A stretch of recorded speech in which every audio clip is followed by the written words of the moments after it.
Good evening, everyone, and welcome.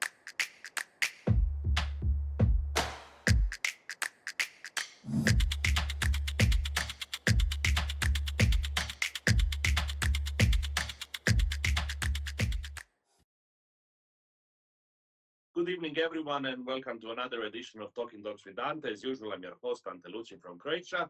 And first of all, I want to say thank you to our sponsors tonight, Dogoteka, Monster Pet Food, and Hyponic.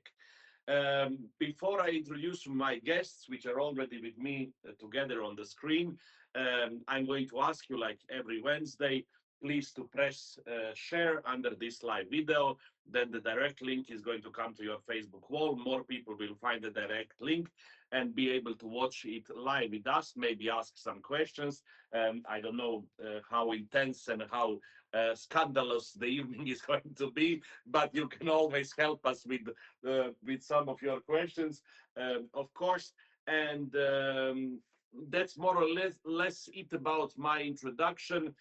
Before I say who are my guests, even if you can see them already, I'm very happy to see that a lot of our friends from all around the world are with us and watching.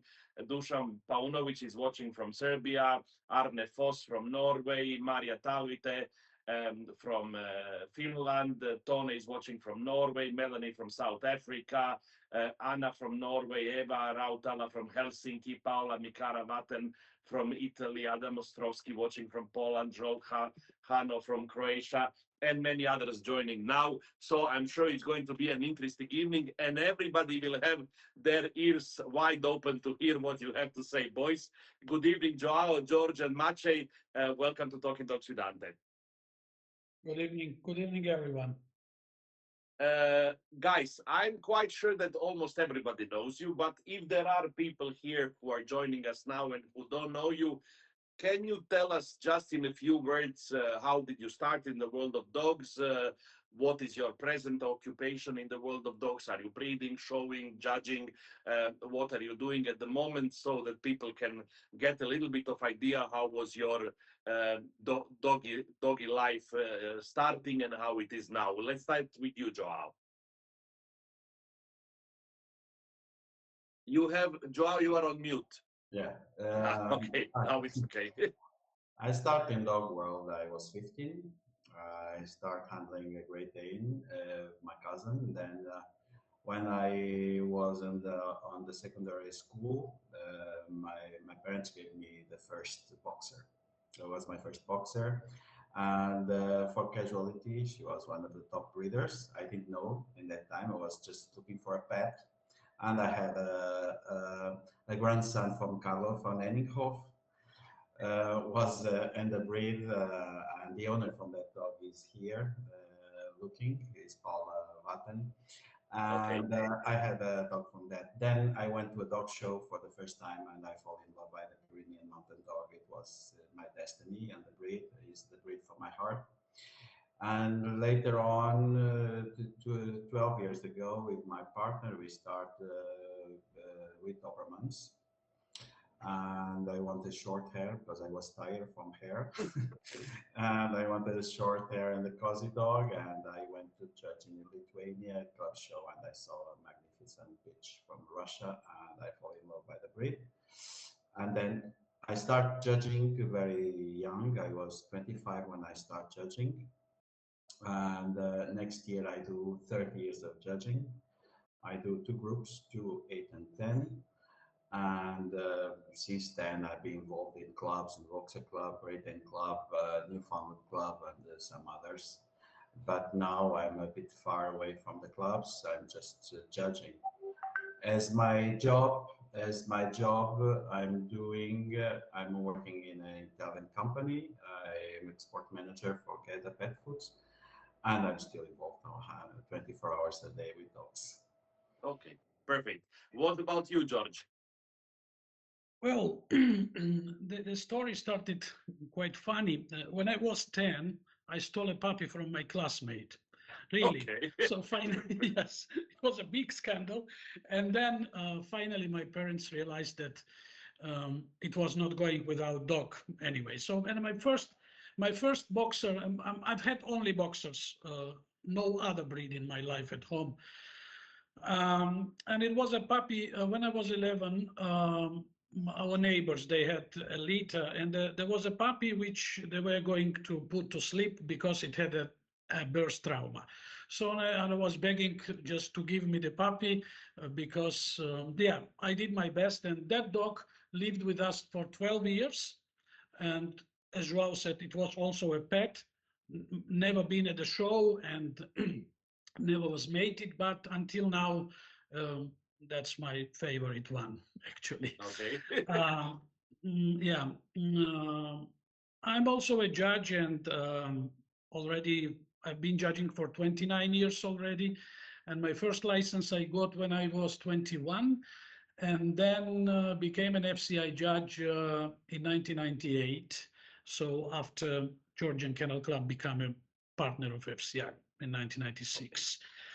Um, That's I it, more or also less. Yeah. I also work for a pet food, which Okay. is also Belcando German pet food. Yeah, this is Okay. So you are all short for that. guys staying with the dogs and breeders all your days. What about you, Exactly. Maciej? Well, hi everyone. I actually started to be involved in dogs once I was, first time I was at the dog show once I was 4 years old. And my family was quite a doggy family. So just like my colleagues before me mentioned those two breeds, Boxers and Dobermans, actually my history also starts with those.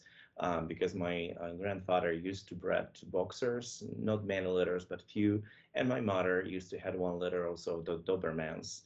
But then I ended up with Newfoundlands, and I'm breeding them already almost for 15 years. I have been lucky to breed over 100 dogs, and with lots of champions, international champions, world winners, and so on. And so that's my actually the pure, I mean, my heart breed. And now also I started my judging career. So I became the judge, FCI judge. Actually, 2 years ago, I became the judge, and a few months ago, FCI judge. I'm also the president of the Newfoundland and Lancer Club of Poland. So that's Okay. in 2 words, if I had to say. And of Okay. course, as same as my friends, as my colleagues, I also work in the pet food industry. I So I will have to start to work in a pet food. It looks like there is some money there because everybody works in pet food. Wonderful. I'm happy to see that we have 60 people watching us live, and then the numbers are going up as usual after some 15-20 minutes. So now is the time to start with the questions. And let me start with one which I don't know if it's going to be easy or difficult for you. I start with you, Joao. You are for some time already. I don't like to speak about how many years because then people start to control our age and everything. So I never mention any years. But you are for quite some time in the dog world.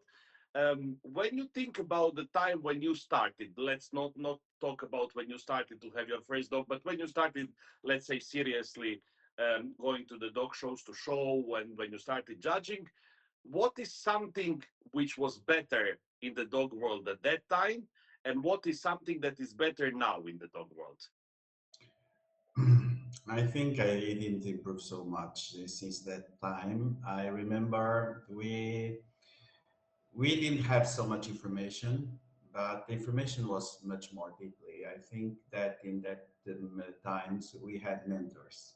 We respect the old generations. We respect a lot the judges.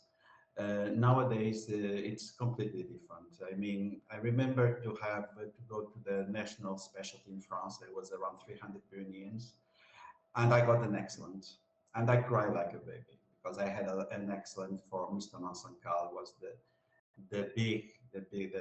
top judge in that time, and to be judged by him was an honor. And I never, if I was not well placed, I would never question his job. Nowadays, we are questioned too many times. We become much more smooth on the way we grade the dogs. Nowadays, in that time, to have an excellent, it was quite hard. And nowadays, everything is different. We are looking for the CAC. We are not taking care about the quality of dogs. Also in breeding, we had chance to have better dogs in that time that we have now. because we had different breed plans. We had inbreeding, we had line breedings. It was much easier to fix a type. Nowadays, most of the breeding are outcrossings.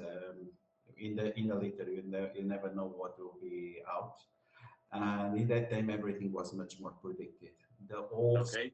breeders were much more focused on quality than today. So there was a lot which was better in the past when you started. Tell me if you can at least one thing which is better today than what it was in the past. I think that we could enjoy much more about the information access that we have nowadays. We have Okay. the information today is much easier, and that in that time we get the information from the club magazine was every 3 months, and nowadays you have the live streams on the talk shows, and we should have better quality that we had in the past, but I think it's the opposite. I think because in the breed plans, especially in the Western Europe, I think the Western Europe is condemned about quality Yeah. because of the ecologists and the animalists is killing our breed plants. And in the future, it will be in the Eastern countries and maybe in Asia that will be the quality, not anymore here. Yeah. What about you, George? What is something that was better in the past when you started to go to the dog shows, when you started judging? What is something that is better now? I think that there was much more education then than now. Of course, now we have more opportunities, like Joao said. I agree as well. A lot of information and everything is available now. But yes, a couple of years ago in one country at one big show, so I had a conversation with some people, and one of them told me, we almost have no breeders at the show anymore. So people don't come to the shows anymore. And mostly what we see, people bring dogs so just to get a card. This is the main idea, not to show their dog, but to get a card in any aspect, so in any way. Yeah. And I need to disappoint you. There are no more even cards. Everything comes with email. No more cards. You just well, get everything whatever. online. Yes, I mean the idea. I know. I'm joking. I'm The joking. main goal why they go to the shows, and this is very sad indeed. Yeah. What is something that is better today? Everything is modern. Okay, we have again lots of information. Internet is on. Well, that kind of meetings which are priceless indeed, because we can talk about problems, we can talk about issues what we have. So this is of course much better. Could you imagine about that kind of meeting sort of 20 years ago? Not at all. Yeah. So of course there are some positive and negative moments both in previous time and now as well. Yeah. Maciej, you are a little bit younger generation, but tell me what is something that you miss from the time when you started to show and breed dogs, and something that you think it's better now today. What I definitely miss is that we forgot that it's all about the dogs. And what I see especially, that nowadays we are just interested to get the good pictures for the Facebook with the ribbons, and mostly this is the main issue for what most of the people are showing. I mean, I'm just saying about my opinion. And this is what I really miss, because this is all about the dogs and not about the politics, not about getting ribbons, not about getting a great photoshopped pictures on Facebook. And this is what I really believe that's what I miss, and what was better in the past when I was starting. It was not that, that much time ago, but it really, during those 15 years, let's say, or kind of that, it's changed a lot. And that's what I would really wish it would change into the better direction soon. But I mean, let's hope. Yeah. What is something which is better today? Definitely, as George mentioned, is everything is much more modern. So we definitely have better prepared dogs, maybe sometimes even overgroomed. We have definitely better equipment and everything what we can use at the shows. So I believe this and all these things around, so we can use the webinars and get this knowledge or watching a live stream from the dog show, but so we don't have to really travel that much, but it also kills everything around it. So I mean, we are not traveling anymore to the dog show because we can watch it live. Yeah. So, and I mean, there's not this connection between the breeders, which was in the past. So we had to go there to really see the dogs and touch the dog, and then we knew which dog we are going to use.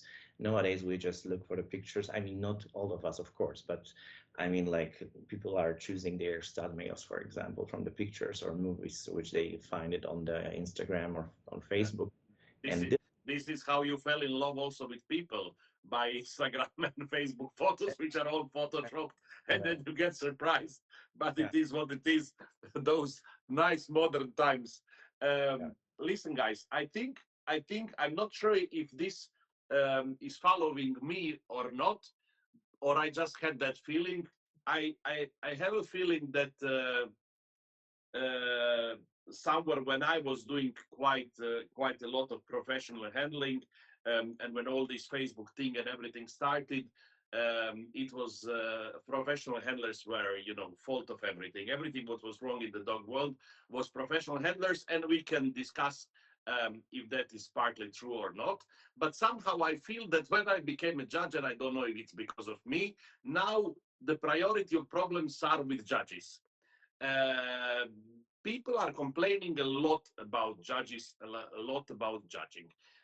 All three of you are judges.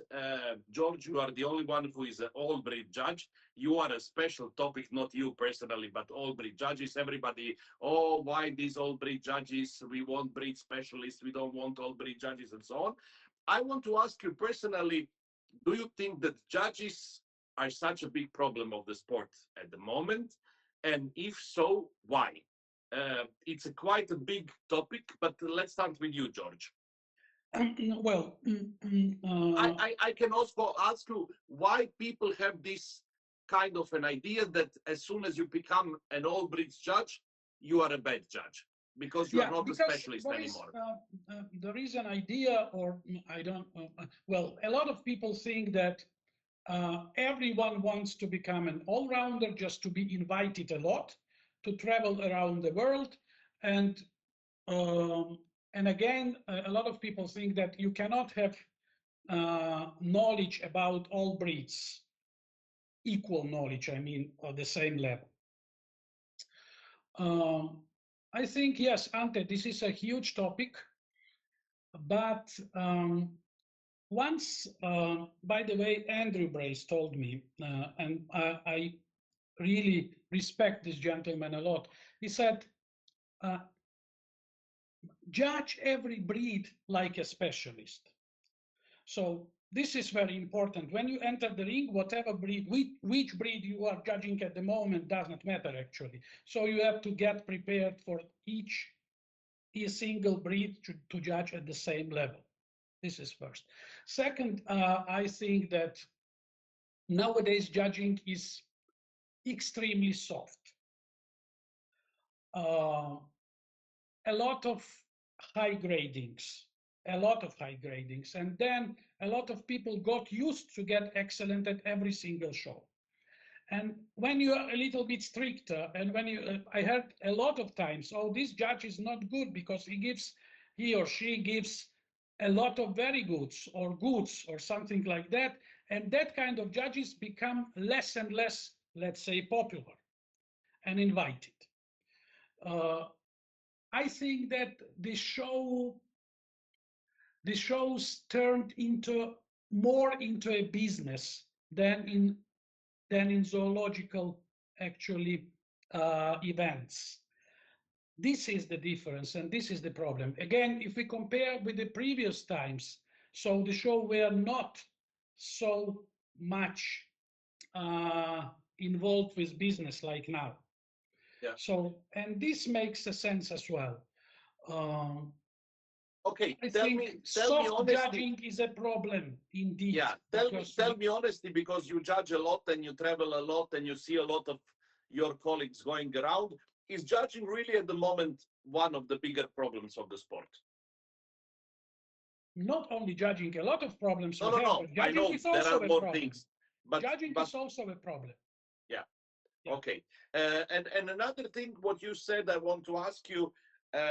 You said you should judge every breed like a specialist, or let's rephrase it, you should be prepared every time when you go in the ring and you judge some breeds. I must say that many times when I go for judging and I say, okay, I'm going now to my room, I want to read my standards, people say, why?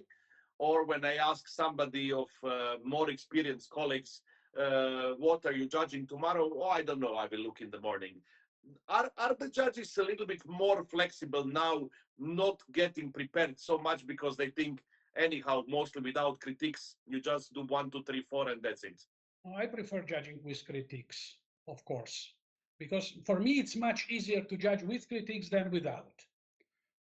Because I can express myself and I always can explain why the decision was this or not that. And so I'm used to judge with critics, and for me it's much more convenient. And of course, I agree, the standards must be read all the time.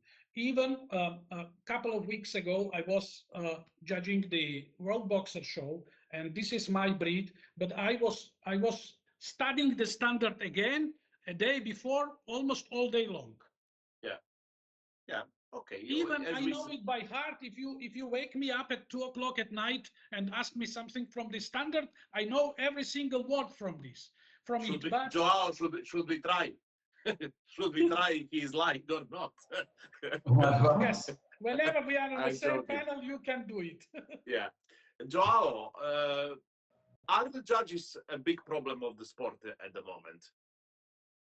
No, I think just follow up the George. Once I was in a briefing on a talk show, and the chairman from the show said, "In this country, very good means very bad." So it starts like this. When it's not only the judges' problem, it's also what the people that are organizing the shows are expecting for us.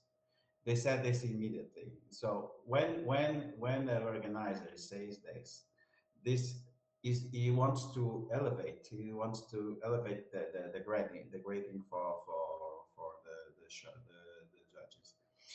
I was judging quite weeks ago, and I was doing whippets, and I had the males on my ring in champion class, and the smallest dog was 55. I measured them all because this is unbelievable, the size of this breed, and these dogs are in champion class, so they have been graded before me. So I just follow the standard, as George saying. Something is wrong. I mean, it's not only the judges, but we are very permissible. We give too many accents. Nowadays, we have a huge problem on the breed with Great Danes. They are all divergent on the heads, all in champion class, winning best in shows. I think something is wrong.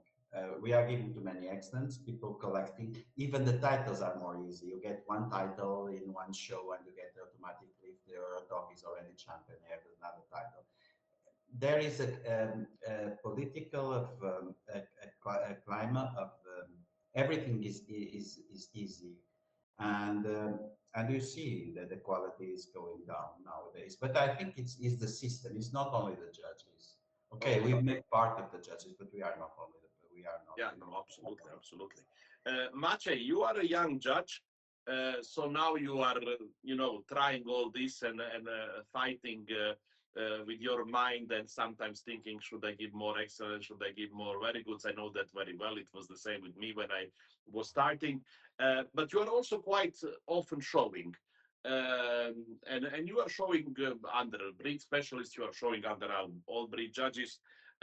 When you look from both sides, do you think the judges are a problem of the sport at the moment, or you think that the quality of judging is quite good for the moment? I really believe that judges are quite a problem now. And I'm saying it honestly. I would say mostly the problem with what's going on with the quality of the breeds and why they're going down are because of judging. And the judges nowadays are the ones who are picking the the top ones, let's say, and they are pushing the top ones, the top dogs in the breed.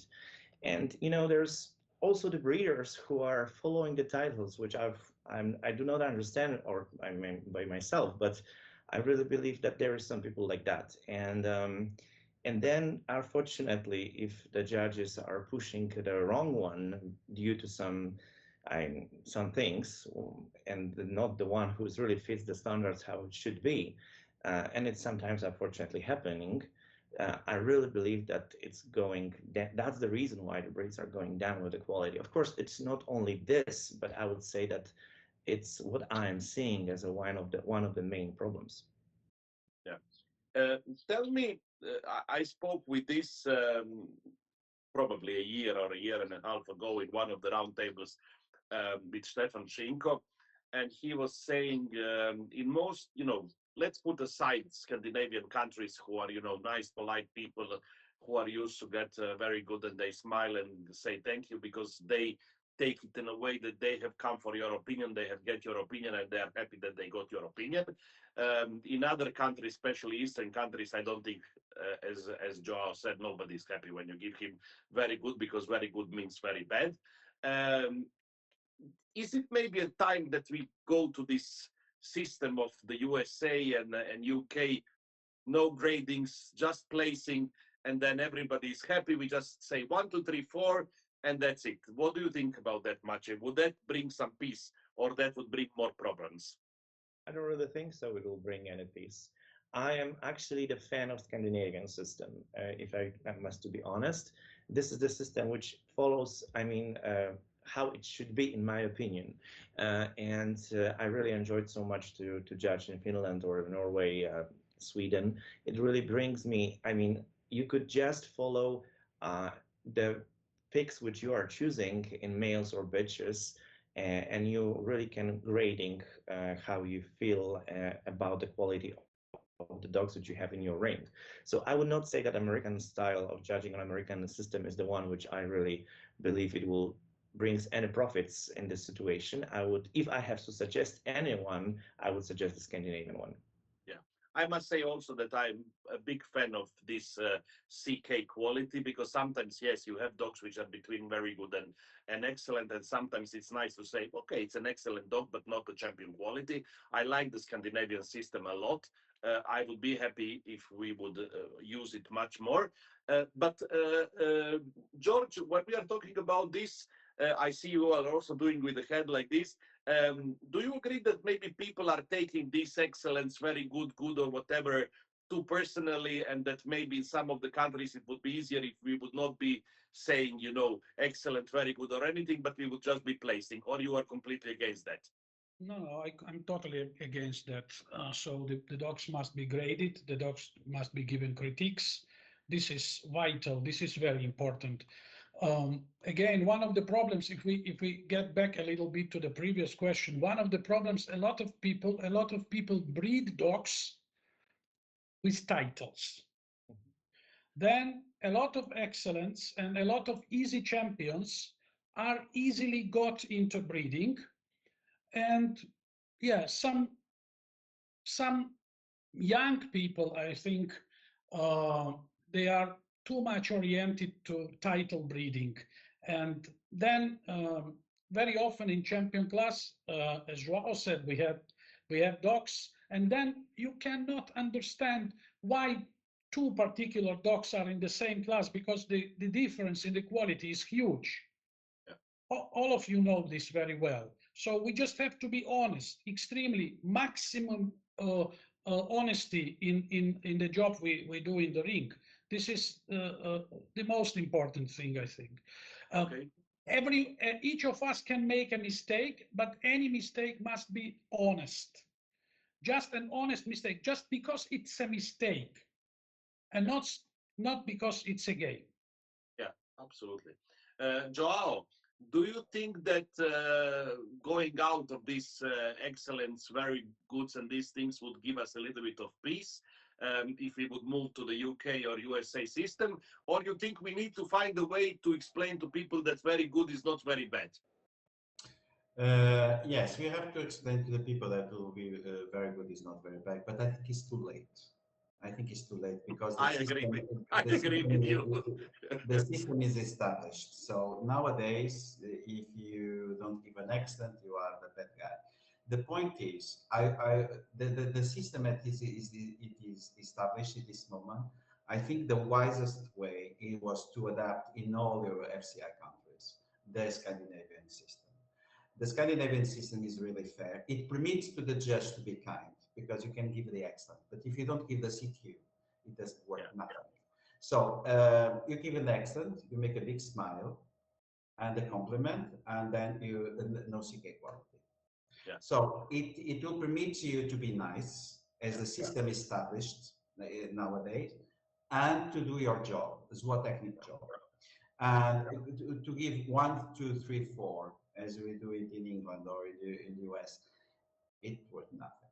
I mean, you are giving one dog without a P2, and you are forced to place him with at least a third, but you have to place, if you have 3 dogs in the class, you have to place a dog with missing one P3 or with missing one incisive. It was nothing. So I think it is a very dangerous system for our FCI system because I have to say. So we all agree we love the Scandinavian system. Absolutely. Absolutely. And FCI should adapt this because this is the best system in my opinion as well. Yeah. No. Tell me, there is a lot of discussion about that. Let's start with you, Joao. We say that when we pay the entry fee, we pay for the opinion of the judge. Absolutely. In most of the shows today, there is no opinion. There is just a paper with excellent CAC, very good or whatever. There is, if you have time to say something, that's nice. But if you are judging 150 dogs, you have no time even to explain anything to every person. So you are actually, in most of the shows, not paying for the opinion, but you are paying actually for the paper. Especially when we talk about big shows, world shows, European shows, and I think everybody knows my opinion. I was extremely against that we go to these big shows and there are no critics, because the expenses are huge to go and travel and to go there and get excellent third and not know anything what the judge like or didn't like about you. He doesn't give any worth of the money. Did we go wrong in that way when we said, okay, no written critiques, just place them, give them marks, and that's it? Or it's easier because it's easier for the organizers, judges can judge more dogs, and everything goes faster? Yes, the point is everything became a business, as George said. And then the judge is kind of a player that has to be profitable. And the amount that they are asking now, 100, 120 euros for one entry. I think this is insane, the prices that we are having now. That's why we have less dogs, because the price is insane. You cannot bring 5 dogs. If you bring 5 dogs to the winner, to the dog show and the club show, it's over the 1,200 euros just for entering to 5 dogs. And to get anything, to be 2 minutes on the ring, I think this is outrageous. This is not normal. I don't, even as a judge, I don't feel that I'm doing my job when I know that the people are traveling, are grooming to be 2 minutes in the ring, because you have 150 dogs to judge and you have to be fast and no critics, nothing. This is outrageous, in my opinion, and we are not doing our job. This is not doing our job. I think even on the World Dog Show and the European Dog Show, it will be even more. You should give 3 minutes per dog. I remember when I judged in Helsinki, the World Dog Show in 2014, I think, we have reports. We have 80 dogs, like in a normal show.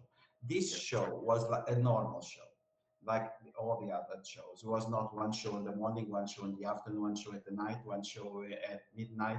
No, it was one show, 80 dogs per judge, 3 minutes per dog, and you had time for lunch, and you had time to go to a finals. And we have a written report. This is, for me, it should be a World Dog Show. And then, okay, it's it's not so bad if you pay 120 euros per dog, but to be 1.5 minutes in the ring, I think it's not fair for the people. Okay. And I really, sometimes I really don't know how the people are going to that show. Yeah. 4 or 5 dogs. I don't understand. I would not go.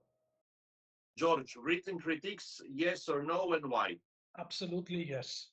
Absolutely yes. First of all, yes, people are paying for your opinion and they should get your opinion. Um, whenever I'm judging with critiques, I try to do my best to give as long as possible. The critiques must be complete. So now at the specialty, what I said, I was judging a couple of weeks ago, the VUBOX, I was trying to give the longest critique I could for every single dog, for every single participant, even the downgraded dog or excellent dog or whatever. So it is important. So people must understand why your opinion was uh, this or that. What do you think about the dog they are showing?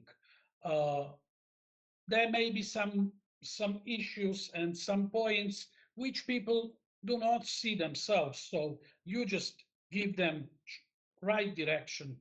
What should be improved or taken care about with that particular dog. Yeah. So 100% yes with critics.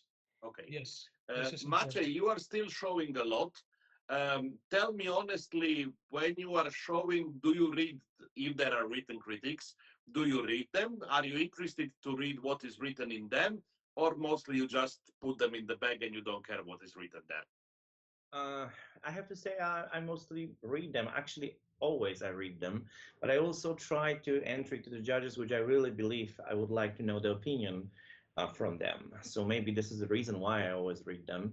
And I'm not going to be original to answer also the question. Like I also believe that the critics are really something what we need. And I am also, as a young judge, really feel comfortable, much more comfortable if I am doing the critics. And also as exhibitor, who is that's what Joao mentioned. I mean, I have a long-coated, double-coated big breed, so I spend whole Friday to wash them, brush them, and groom them, and then traveling to the dog show. And once I'm just getting the paper without any one word, it's quite frustrated. Yeah. So yeah, that's I fully Yeah. agree that it's needed. We need it to make it. I'm happy I can agree with all of you Yeah. about this. This is one thing which is really frustrating me a lot. And I know it's not going to change, but I have really given a lot of time in this Talking Dogs with Dante, and always trying to push the idea that we should go back to critiques, written critiques, because that's what the people pay for, that's what they deserve. And this is also, in my opinion, one way how we can know if somebody prepared himself for judging or he just came there to say, nice head, good coat, level top line, moves well, or has put a little bit of effort and read the standard and try to describe, some breed typical things and so on. I start with you, Maciej, again, because you are the one who shows a lot. Going back, and this is not anything against this World Dog Show or that World Dog Show, because the prices are more or less the same everywhere. I was checking, and then also I'm very frustrated that we are on 2nd of July and we still don't have breed judges for the World Dog Show in Bologna. I hope they will come out soon, because normally it was always at least 1 year before. But 116 euros first deadline for the first dog, last deadline for the first dog, and as somebody who has a long-coated breed, that sometimes you need to wait the last minute to know if the dog will be in coat and so on and so on. 171 euros for the first dog entry for the World Dog Show. Is that okay? Is that, considering that everything went super high, and hotels are high and airplane tickets for judges and everything is high, or this is now already too much? Well, in my opinion, it's completely insane. And also, you have to mention probably the price for the puppy, even to entry the puppy, is something like around 100, I think, 100 euro, which is I didn't see that. Okay. pretty crazy, in my opinion, of course. And well, I believe that it's also one of the factors which is killing the sport. because nowadays the people, you could even see with I mean, placing the puppies, selling the puppies.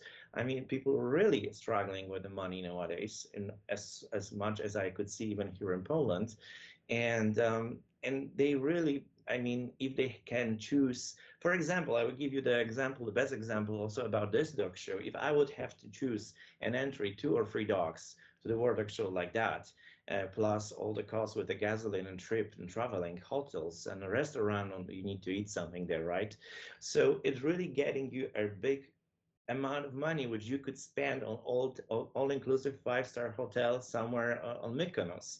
And Yeah. of course, I am actually the kinology guy, so I would probably most likely took the dog show. But still, I mean, if there's some new ones, beginners who would like to try, start, and so on, of course, maybe don't with the Wardog show at the beginning, but still, it's not only the Wardog show, it's also all the other shows. The SASIP shows are coming also extremely expensive. I mean, of course, it depends from the country. But even here in Poland, you could find it that they are getting more expensive and more expensive each year. And actually, they do not offer more each year, in my opinion. You are just going for this one plate or medal or a ribbon, if you are lucky. But maybe you will just get one piece of paper and that's it. Yeah. So that's what I think. George, do you think that people, exhibitors, can survive 171 euros for one dog at the World Dog Show for a piece of paper? Right today, I had one of my clients here, and so I asked if they were going to the World Show in Finland. She said, no, it's impossible, very expensive for us. And can you imagine, Georgia is a bit far away from, so we cannot drive from here. If we drive from here, it's too long way. And then mostly with medium or small dogs, they are flying. And then the plane tickets are extremely expensive. Then all the expenses are too high, and then again 160 170 euros per entry is too much, I think. Yeah. Joao, Even if you live in the neighborhood country. Yeah. We talk about 170 euros being a huge money for entry fee for a dog, and I think we all agree about that. But I mean, the expenses are just crazy, becoming crazy for the, you know, for traveling, for renting the halls, for getting the people anything to eat. You know, in a way, I'm looking also from a side of the organizer. It's not like it was before. You know, the prices are, you know, guys, you are judging almost every weekend. You know that, you know, 3 4 5 years ago you could travel from Portugal or from Georgia for 300 euros 400 euros anywhere. Now it's 700 800 euros. Everything has gone up. How to find a kind of a balance, Joao? Well, in my opinion, dog shows nowadays they are becoming like Oscars events. I mean, we are like in Broadway on these big shows. With I know that it's quite expensive to make the Ring of Honor in these shows. It's very expensive with it. But do the dog world needs this? If we do the dog show in the countryside, most of the dogs I used to live on the countryside, but the dogs they live on the backyard. And do we need all these luxury shows that we are doing with extremely expensive events? We don't need it. Maybe in an outside show we could do the same. I mean, what is important is the grading, and we need this. I don't think so. When you enter 170 dogs, okay, you can bring 1 or 2 dogs. You don't bring the puppies, you don't bring the veterans, you bring 1 or 2 dogs to win. Before, you could bring with 4 or 5 dogs from your kennel. Nowadays, you bring the dogs that have the chance to win. So we are promoting this actually. And concerning that we're talking before, I think FCI should do as at least on these shows mandatory critics, because should be mandatory and should be FCI doing this because nobody respect anything. And it should be mandatory. I don't see how can you grade a dog with a good without justification. What is your face to give a good to a dog that maybe is in the on the handler's hands? It's not even the owner. So you have nothing to justify to the handler because he has 30 dogs to show and he wants to go to another ring to justify that you gave a good to a dog that is paying 170 euros and without critique, without a justification from the judge. Yeah, I think it's not moral. It's not moral to do it. So, in my opinion, we are. I'm happy that people are enjoying the conversation because now we are on about more than 100 people watching us live, and a lot of our famous colleagues like Francesco Cocchetti and Yuri Gaidons and Svein-Erik Bjorns and Michael Canalizo and many others, Divo Rasera, many of them, Ian Rasmussen from Australia, are watching us and trying to debate together with us. I'm going to pick up some of the best comments, obviously, and read them later so we can comment on that also a little bit.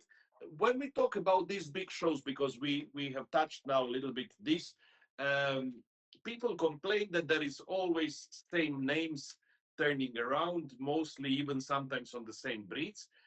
Is that a problem, and why is that happening? If you think that is a problem, why these big shows have always the same people on it? Let's start with you, Maciej. Do you see, for example, that you get quite often on the big shows the same people to judge?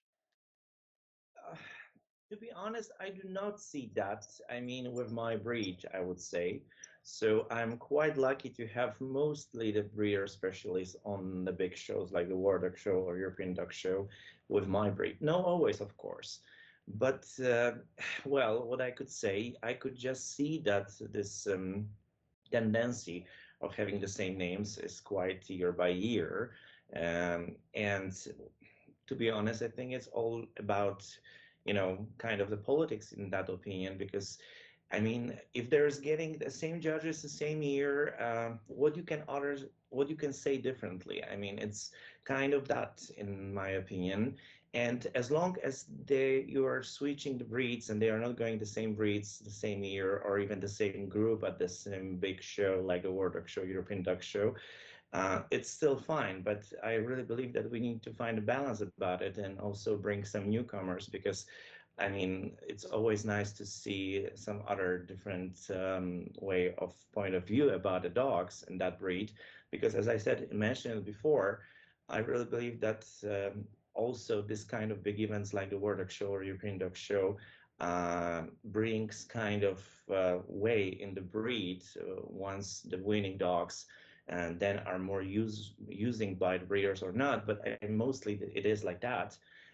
So that's what we have been saying about it before, that the people are looking for titles, even if there's not a good way, in my opinion, because I am, for example, the pedigree freak, and I could use the dog even without any shows. It has a good, decent quality and also a good pedigree. But it is how it is. So I really believe that most of the responsibility is on us in that way. I mean, on the judges. Yeah.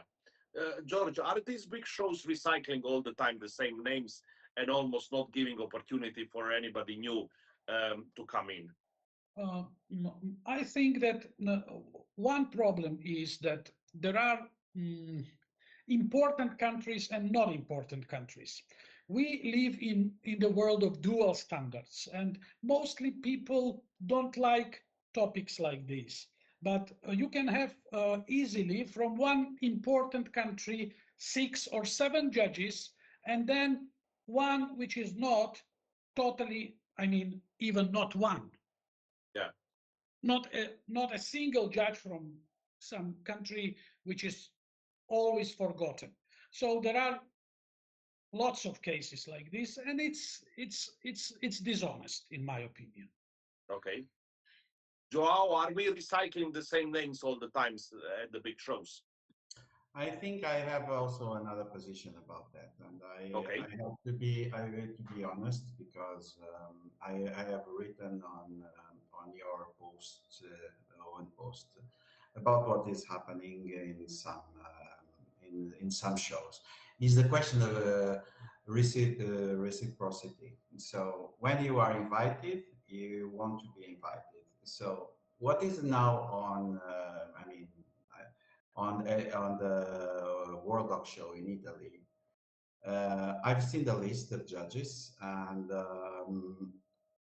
the breeds are not yet allocated for the judges, but Well, I hope they are. They're just not out. I've seen 25 judges that are on the program. They are not from FCI countries, and at the same time, there is no judge from Denmark or from other countries, which is quite weird to me to have 21 judges from one single country. And for me, it's not even FCI country. And this is FCI festival. This is FCI event. And okay, you can do it in another show, but I don't see 25 FCI judges at Crafts. I don't see 25 FCI judges at Westminster. We have 2, 3, 4, 5. But I think 25 judges from non-FCI countries in FCI party, which is our event. I mean, it represents all of us. We are around 87 countries, and then you skipped some countries, which is quite, to me, it is not well balanced. I don't want to turn this in Eurovision, but at least should be fair to have at least one judge from each country, amongst the most active countries, and then okay, but not all the same. The presidents, not all the same. But if you have one top judge for bulldogs in Nicaragua, okay, you can do it for the bulldogs, not the president, not all the time the president. I think we should give a little chance to the other judges to judge. They never have access to these shows, and this is my concern. Okay. Tell me, guys, when we talk about big shows, I think that's my last question about it. I remember the times, I think, I'm not sure which year it was when we were bidding for the European Dog Show in Zagreb, which was held in 2007. I think it was 2003 or something like this. I remember everybody in the Croatian Kennel Club was working like crazy. We were preparing presentations, lobbying and this and that. What is happening lately is that, for example, if we talk about the World Dog Show in Austria, which is going to happen, I think, in 27, that was the only candidate for 2027 to organize. If we talk about the European Dog Show and I'm not talking anything, I love shows in Austria, I love shows in Hungary, I loved the show in the Czech Republic, but just to get an idea, 2029 European Dog Show in Hungary, one candidate, only candidate.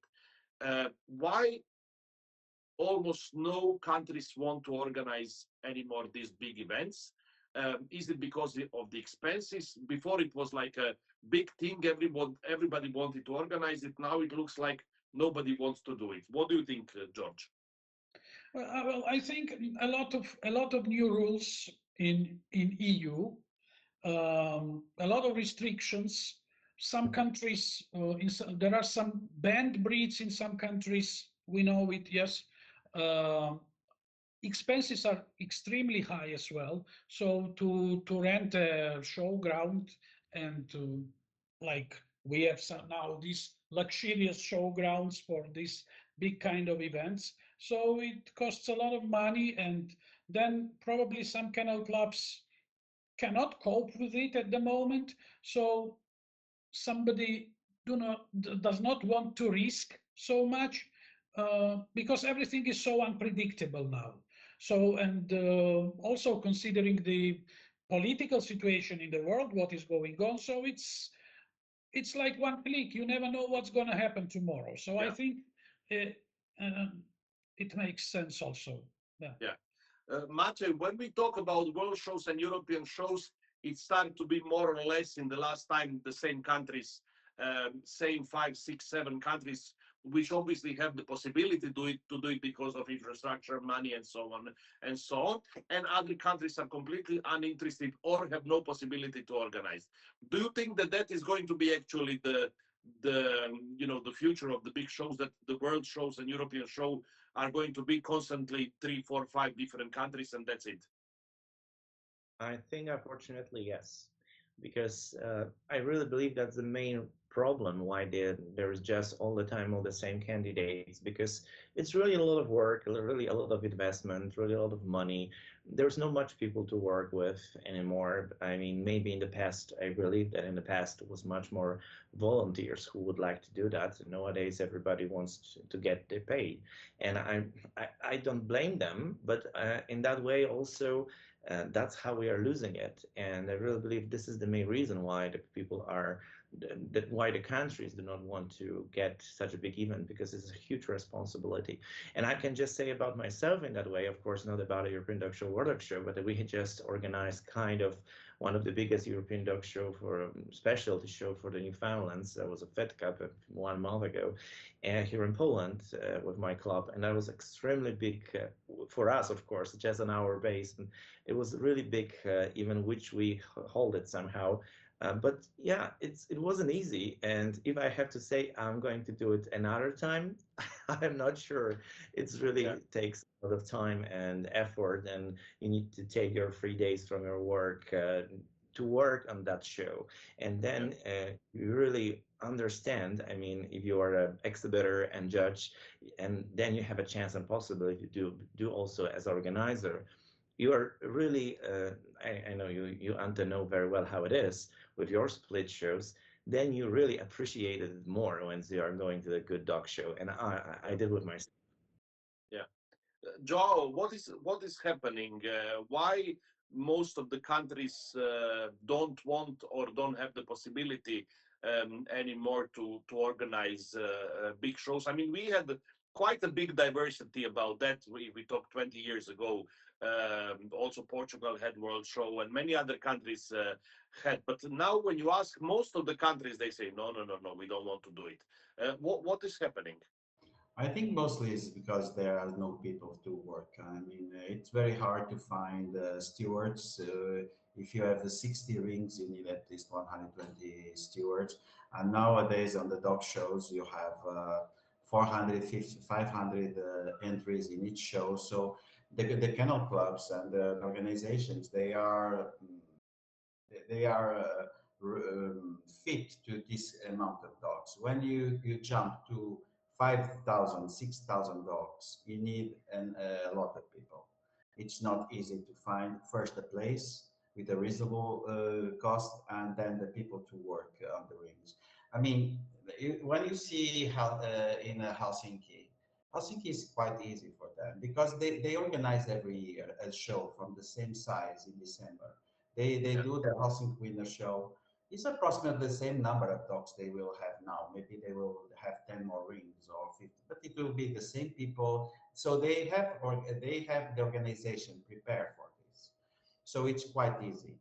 And but in a country that has 300 entries, and one day to another it jumped to 6,000 entries, how where are you to find the people yeah, with knowledge to be in the ring? I mean, to be a steward nowadays, you need to have knowledge, and otherwise your ring is crashed.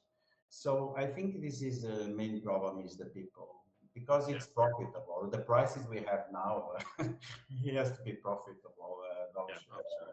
Dog show, yes. Absolutely. You mentioned one thing, and I want to go now a little bit in that direction. You said if we talk about Europe, these many rules are killing us in many things. Banned breeds, dangerous breeds, brachy breeds, no grooming, no tables, no this, no that, like blah, blah, blah, blah, blah, blah. We are coming to the point that all this, which is not allowed anymore, and line breeding, inbreeding, and all the things, this is now still allowed, let's say, in Asia, let's say in Middle East. These countries seem to be growing very quick. The quality of dogs seems to grow very quick. Is maybe at this point, are we looking at some kind of different future where actually the best dogs and the best shows are going to be happening in a few years in Asia and Middle East? Well, it's already. I mean, it's not the future. It's already the present. I mean, you see nowadays the quality is start in the eastern countries, especially Russia. Russia keeps the quality.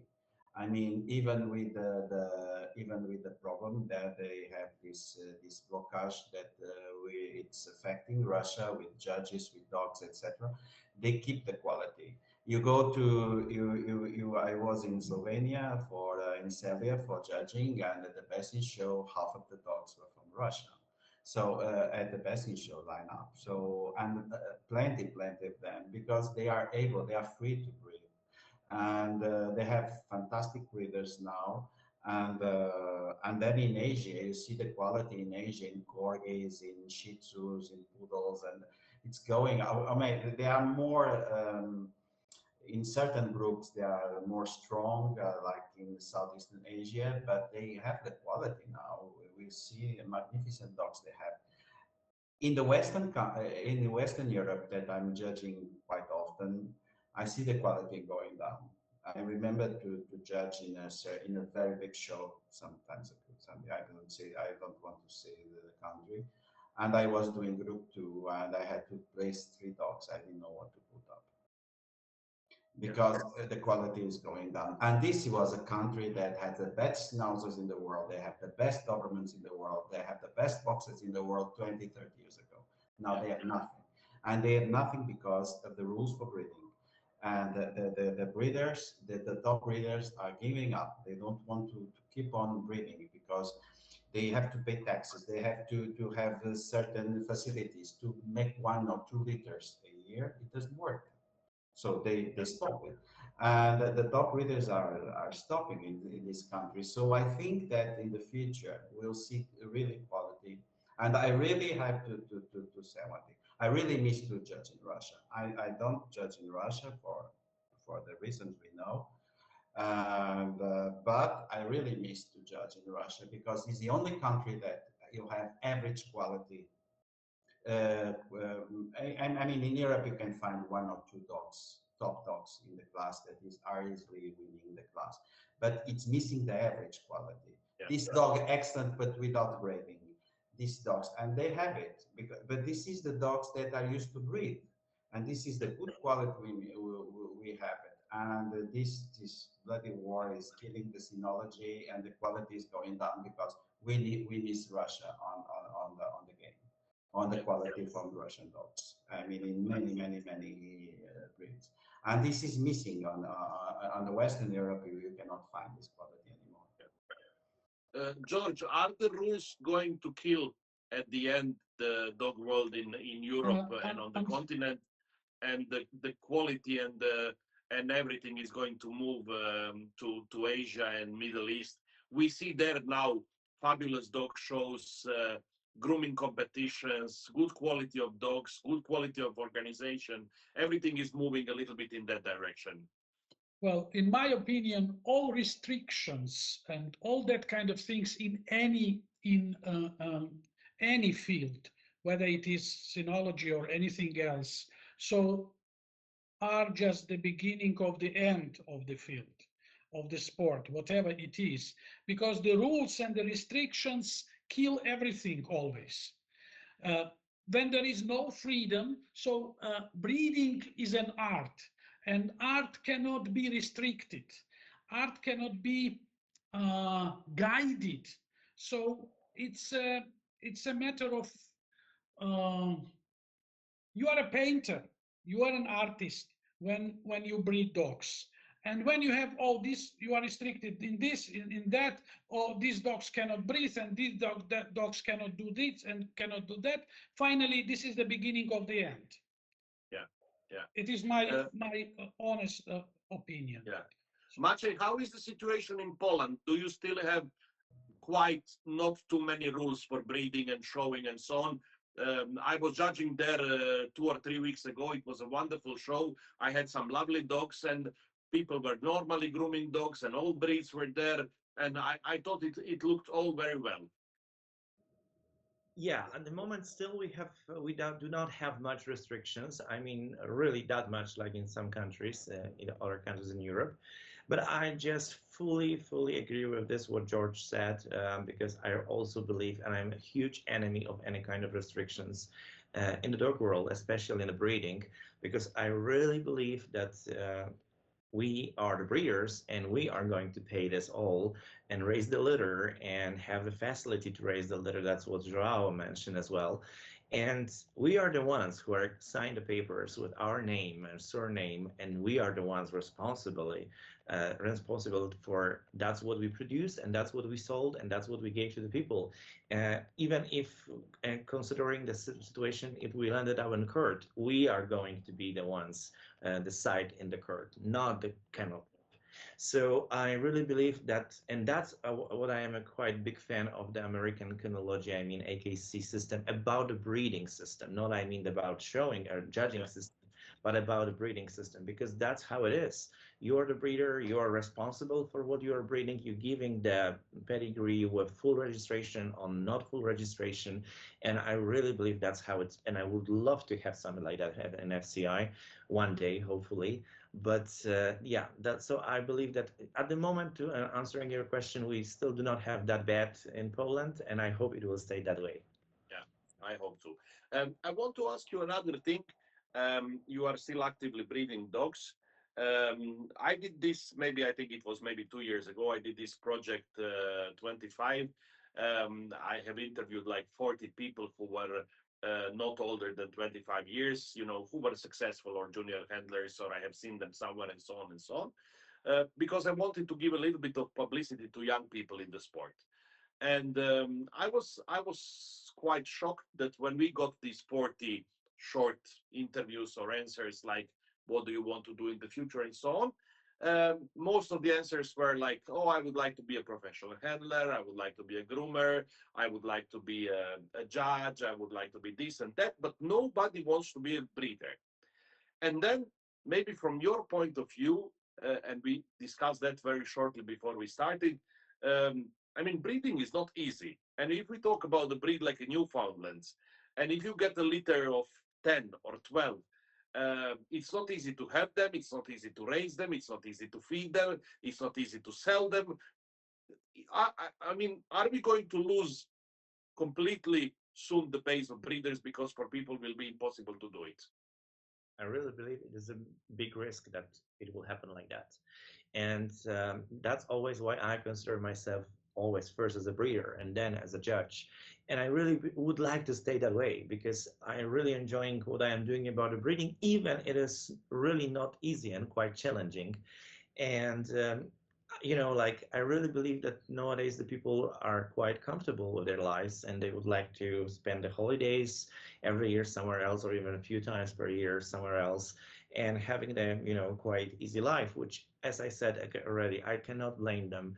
But if it will stay like that, then for example, like the breeds like Newfoundlands or the breed like a Great Dane or some other more, let's say, challenging breeds, are just going to disappear. And I see on my breed, once I'm going to some big shows around the world, actually, mostly there is the older people, and like older, I mean 70 plus, 80 plus, which is, you know, it's sad to see something like that in such a specialty show, a big one, because you just ask yourself the question, what's going to be in this breed for in the next 25 years, for example.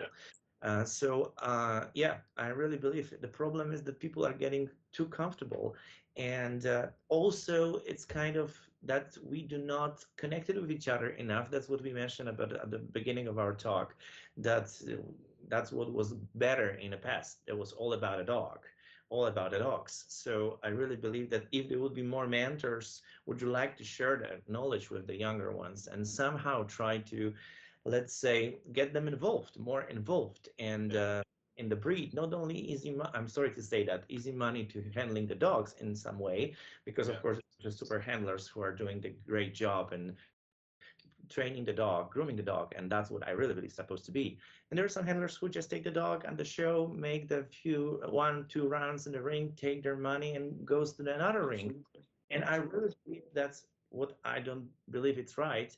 And then, you know, but how you can say to these people like, well, go to Bred Newfoundlands, they will never do that, because if they would just see how it is, how much you have to spend to raise the litter, how much you need to spend the time and money to raise adult dog, I mean, to showing the dog and winning with him, they would just prefer to take such handling stuff. And yeah, that's how it is. I really trying myself as much as possible to talk, and even if there's some beginners in my breed who would like to start with, and I'm trying to convince them to start with the breeding because we need them. Otherwise, Yeah. the breed is going to die soon. George, we were talking with Joao a little bit in the beginning that the quality in the group two is going more and more down, and I think it's going to be worse and worse in the future. And I mean, the base of the problem is this: with all the rules and regulations, with all the costs, and with all the things, people cannot breed Dog de Bordeaux, Newfoundland, San Bernards, Bull Mastiffs, Dogo Argentinos, and these breeds. It's just becoming too difficult. Uh, do you think that there is any way that we can attract again people to breed dogs, especially big breeds? Not easy, not easy. Uh, there is a huge difference between breeding and producing puppies. And Absolutely. unfortunately nowadays, we have producing puppies cases more than breeding cases. And of course, again, getting back to all these problems with expenses and regulations and that kind of problems, breeding big dogs, big breeds is really very difficult. So I think you cannot convince anybody to do something. So it should be either it is in heart, and either it is you are born with it, and one day you understand that you must do it because you need it, and you start learning, you start uh, getting experience, you start going to the shows, talking to people, listening to people. This is the most important thing, listening to experienced and knowledgeable people, and then trying to make first steps after some years in breeding or Yeah. whatever. Even handling also. Nowadays, I think, if I may say, youngsters, so of course they know what to wear, they know what kind of leash they need, but whenever they start stacking dogs, for example, I immediately understand that they have no idea about the breed they are showing. Because, for example, sloping top lines are so in fashion nowadays. So every single breed is stuck with sloping top line. And Yeah. then when the particular handler does not the standard and does not anything about the type of this breed, so they make these mistakes, and then you understand that they don't learn the main things which are Yeah. the most important. Maybe the leash is not so important, or the tie, or I don't know, the skirt, Yeah. whatever. But the most important thing was, so when you are presenting, for example, I don't know, a beagle, it should not be stuck like Doberman or Yeah. whatever. Yeah. So Yeah. I think Absolutely. education is uh, very, very important, and what we really need to be improved. Yeah. Joao, you are still with the group two, and you are still with the breeds from the group two, and you can also, the same like Maciej, from your own experience, say how difficult it is to have big dogs, how difficult it is to travel with big dogs, how difficult it is to breed big dogs. But I also want to ask you, when we talk about these German breeds and Italian breeds, did this cropping and docking ban at the end kill a lot of breeders? If we talk about Dobermans, if we talk about Rottweilers, Great Danes, and so on, or at the end now people learn to live with this and it didn't influence so much? I think this has a consequence on the streets, of course, because Doberman, and I had both in my home, with long ears and with cropped ears, and it's completely different. When you look one or another, it's completely different. I can imagine that the big passion of breeders from the past will be more in trouble than I was, because I started with a breed.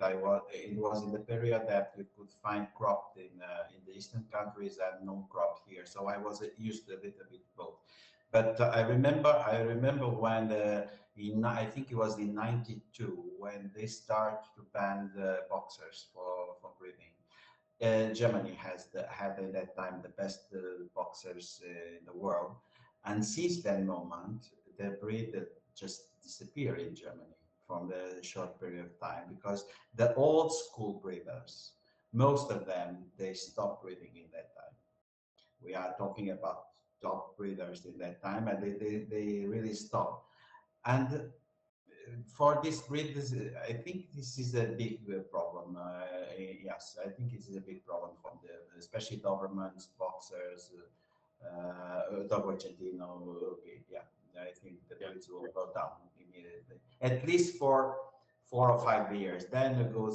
Dobermans are going up a little bit now, but there was a period of time they almost were extinct from the shows. Now it's going a little bit better, but I don't know how the top, because the top countries from these breeds, like Dobermans, all the top countries from these breeds are cropped. They were allowed to crop. I mean, Serbia, Hungary,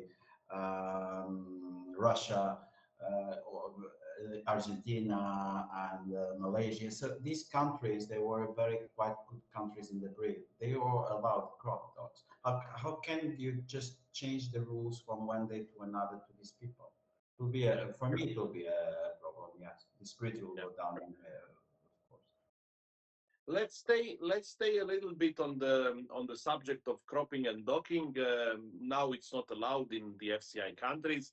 Well, there are differences. It's allowed in Asia and South America if they were born after 1st of January 2025. But still, there are countries in Europe which have the rule that, for example, okay, at the international FCI shows, you cannot judge them, but you can judge them at the specialty, you can judge them at the national shows. If you are invited somewhere and they give you to judge at the national show or at the specialty, and we are talking about Europe, let's say Dobermans or Cane Corsos, and they're cropped and docked, can we judge them or we cannot judge them? We cannot judge them. I mean, in the Dog Argentino, you have written in the standard, it permits both. I mean, if you are not in a country that has these rules, it's okay. But in breeds like Cane Corso, in breeds like Schnauzers, Dobermans, the standard doesn't permit that. So you have to judge by the standard, and you cannot, in my opinion. But for example, if you go to Asia in the FCI shows, they will all be cropped and docked. I mean, I can judge them in United States, in England, or in Australia, in FCI country cannot. No. That's George, what I understand by the rules. Yeah. Would you accept to judge cropped and docked dogs at some specialty of these breeds, obviously, or you would not do it anymore? I did because last year I was in Asia, I was in China. Lots of Dobermans are there cropped and docked.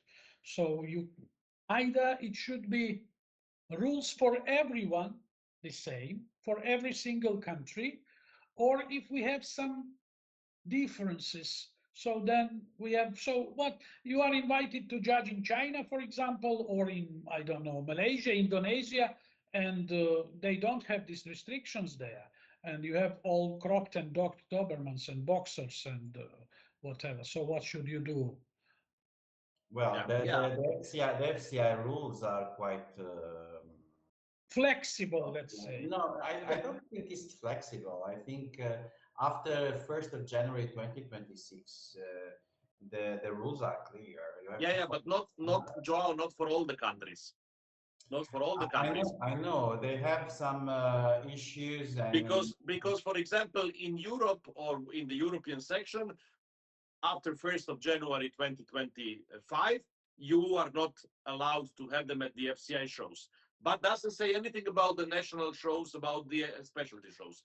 In Asia or in South America, the FCI sections gave the rule which is saying that dogs born after 1st of January 2025 cannot be cropped and docked. But these ones that were born before, they can still be shown. So I think like it's making a lot of problems for us judges in general. Yes, and you cannot find out in the ring which date was the particular dog was Yeah. born.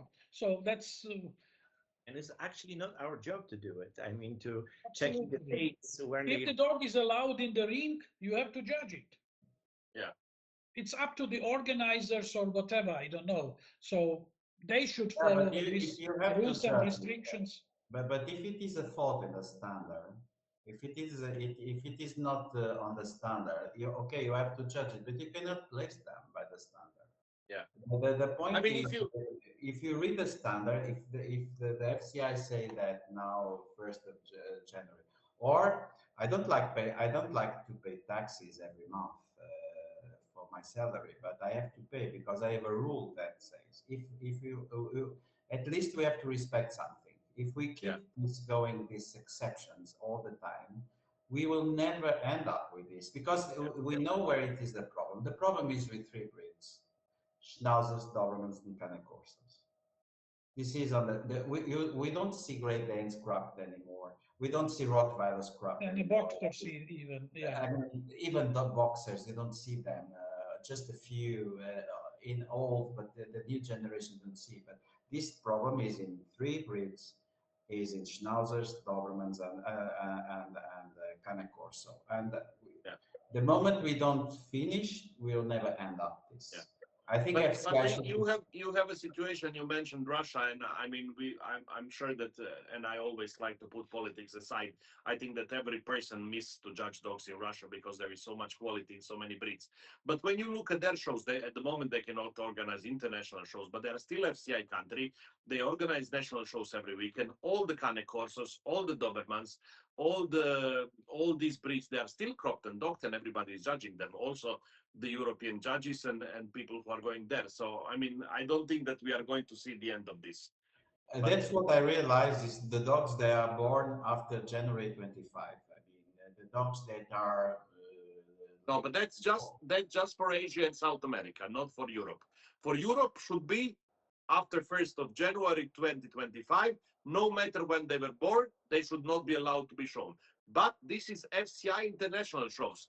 If the national club, if Portuguese Kennel Club says, okay, Tzatzik shows must this, but specialties and national shows, we can judge them cropped and docked, then you are in a problem because the organizer says you can do it, but the FCI and the standard says you cannot do it. So it's quite a tricky thing.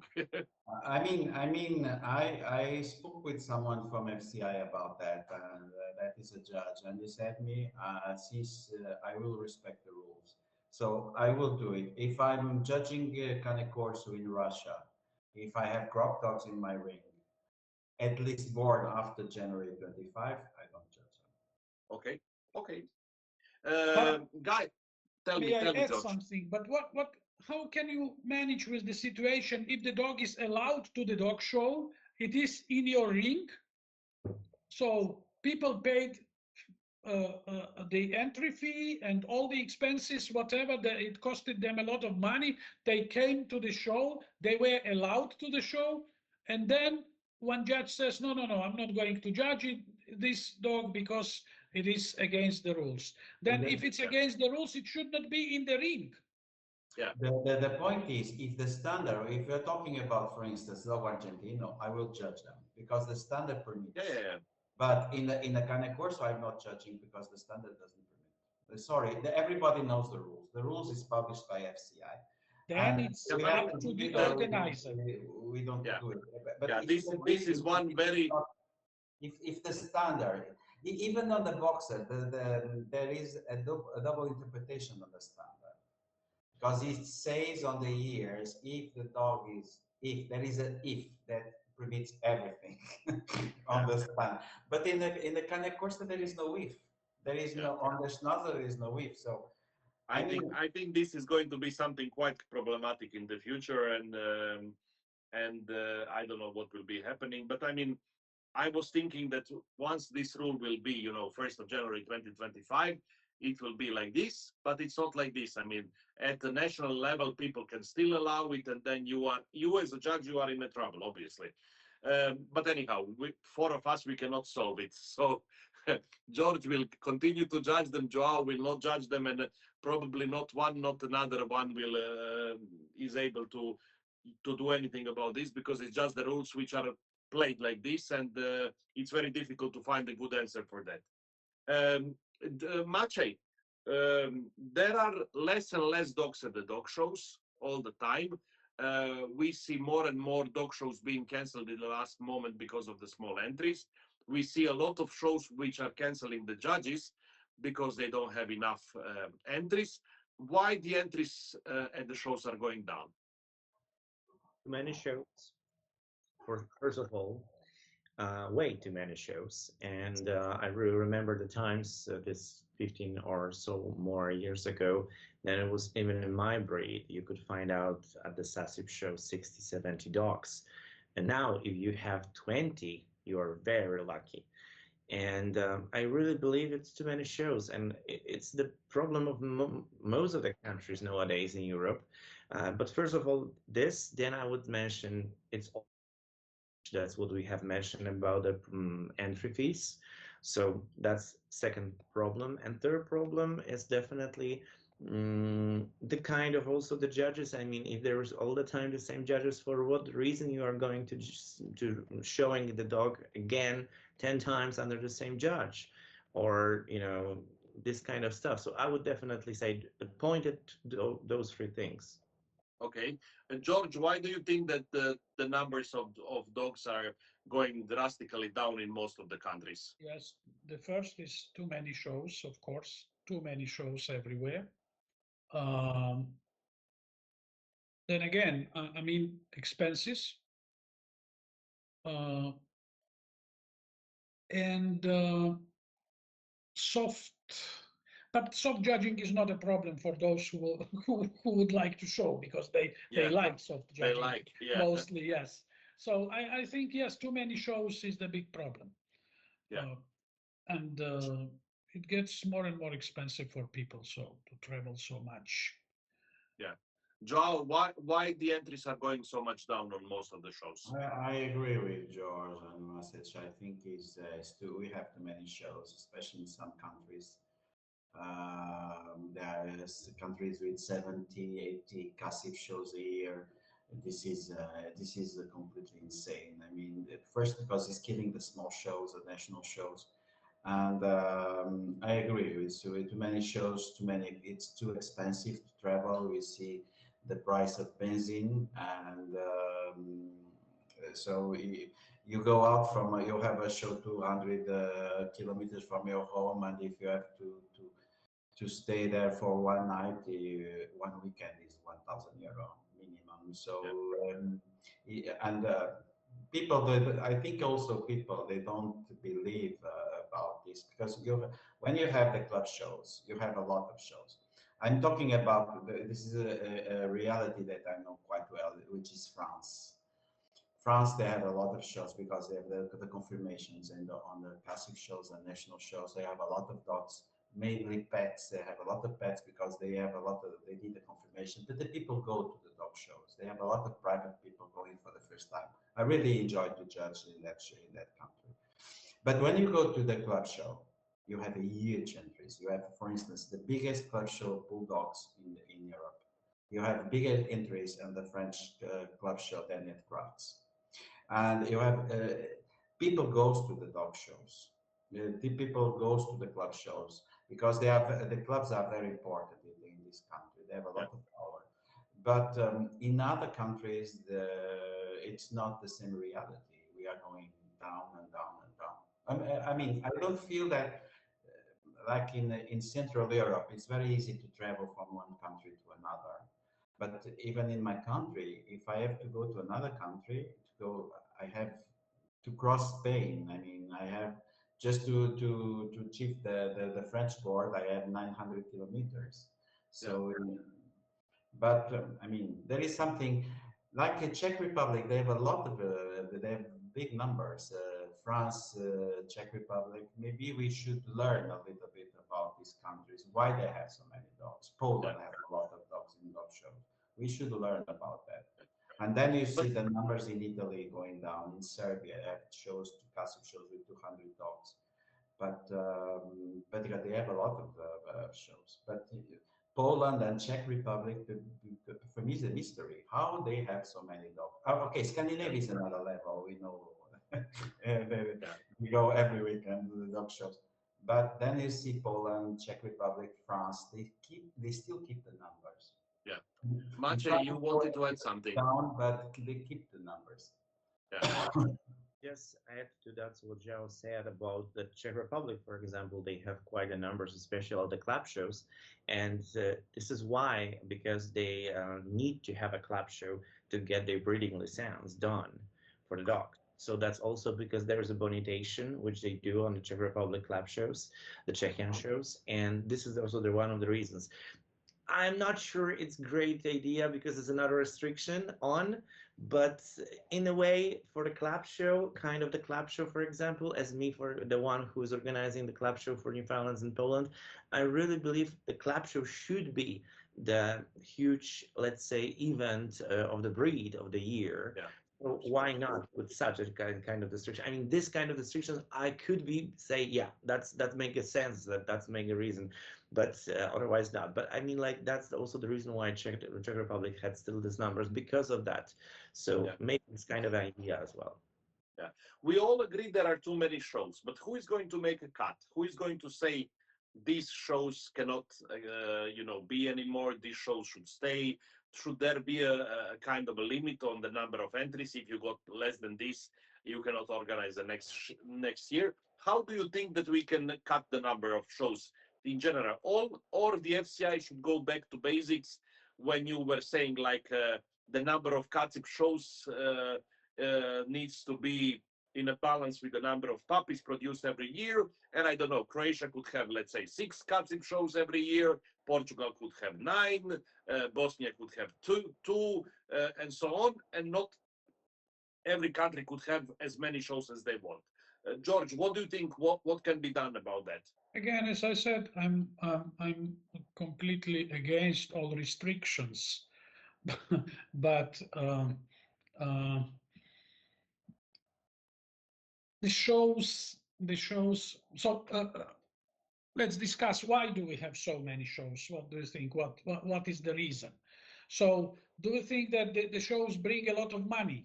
Is a profit? Is a benefit for No, the club? Huh? Mostly not. Mostly Not. Yes. So what is the reason then? So this is where we should start from. Yeah. What is the reason people organize so many shows? Maybe there are some which really bring some benefit and it is a sort of a good business. Or then it should be a reason. Why? For example, in Finland, you can have at the same weekend 3 or 4 shows with a minimum entry of 2,000 dogs per each. Even if it's the international show, then in 200 kilometers you can have a group show with 1,500 or 2,000 dogs at the same weekend. So, but Finland is a special country, let's say. Yeah, absolutely. But then Joao, I don't think there should be restrictions, but we should approach this question like more to get it, let's say, more popular among breeders and among doggy people, and not just going for the case like it should be only a fun. Yeah. Joao, who should make the cut with the number of the shows? FCI or the local kennel clubs, or we should continue with the numbers that we have now? Well, I think it's very hard to decide because all the countries have different realities. But I think we should have some KPIs that could give objective numbers. Maybe FCI should do something, giving per birth, per puppies, registration. But I mean, we know where it is the problem. I mean, it's not all the countries, but even in my country, we have many shows. Well, of course, we don't have the number of shows that have Serbia or Italy, But we still have a lot of shows for our reality because we are a small country. But I mean, a bit of common sense should be interesting to impose a bit of common sense. But I think it's a reality. We have too many shows. Yeah. Maciej, do you think that in the future some of the shows are just going to drop because they will not have enough entries, or it's going to be the same and people will continue and continue and continue, even with the? I mean, we have international shows with 100 dogs, not in Croatia, but in the neighboring countries, we have international shows with 100 or 120 dogs. I believe those shows are not able to exist anymore. I mean, because they will not be, they will not make the money to pay all the expenses, but maybe it's possible to get it down with the level of the, I mean, with the quality of the show. So it will be completely nothing for the exhibitor. It will be just maybe the ring with the one judge who will do all the Yeah. show. And I don't really think this is the way of doing, and I really don't hope. I mean, that we will go in that direction. But in some countries, it looks like this. So yeah, I hope Absolutely. that will not end up like that. Joao, your favorite subject.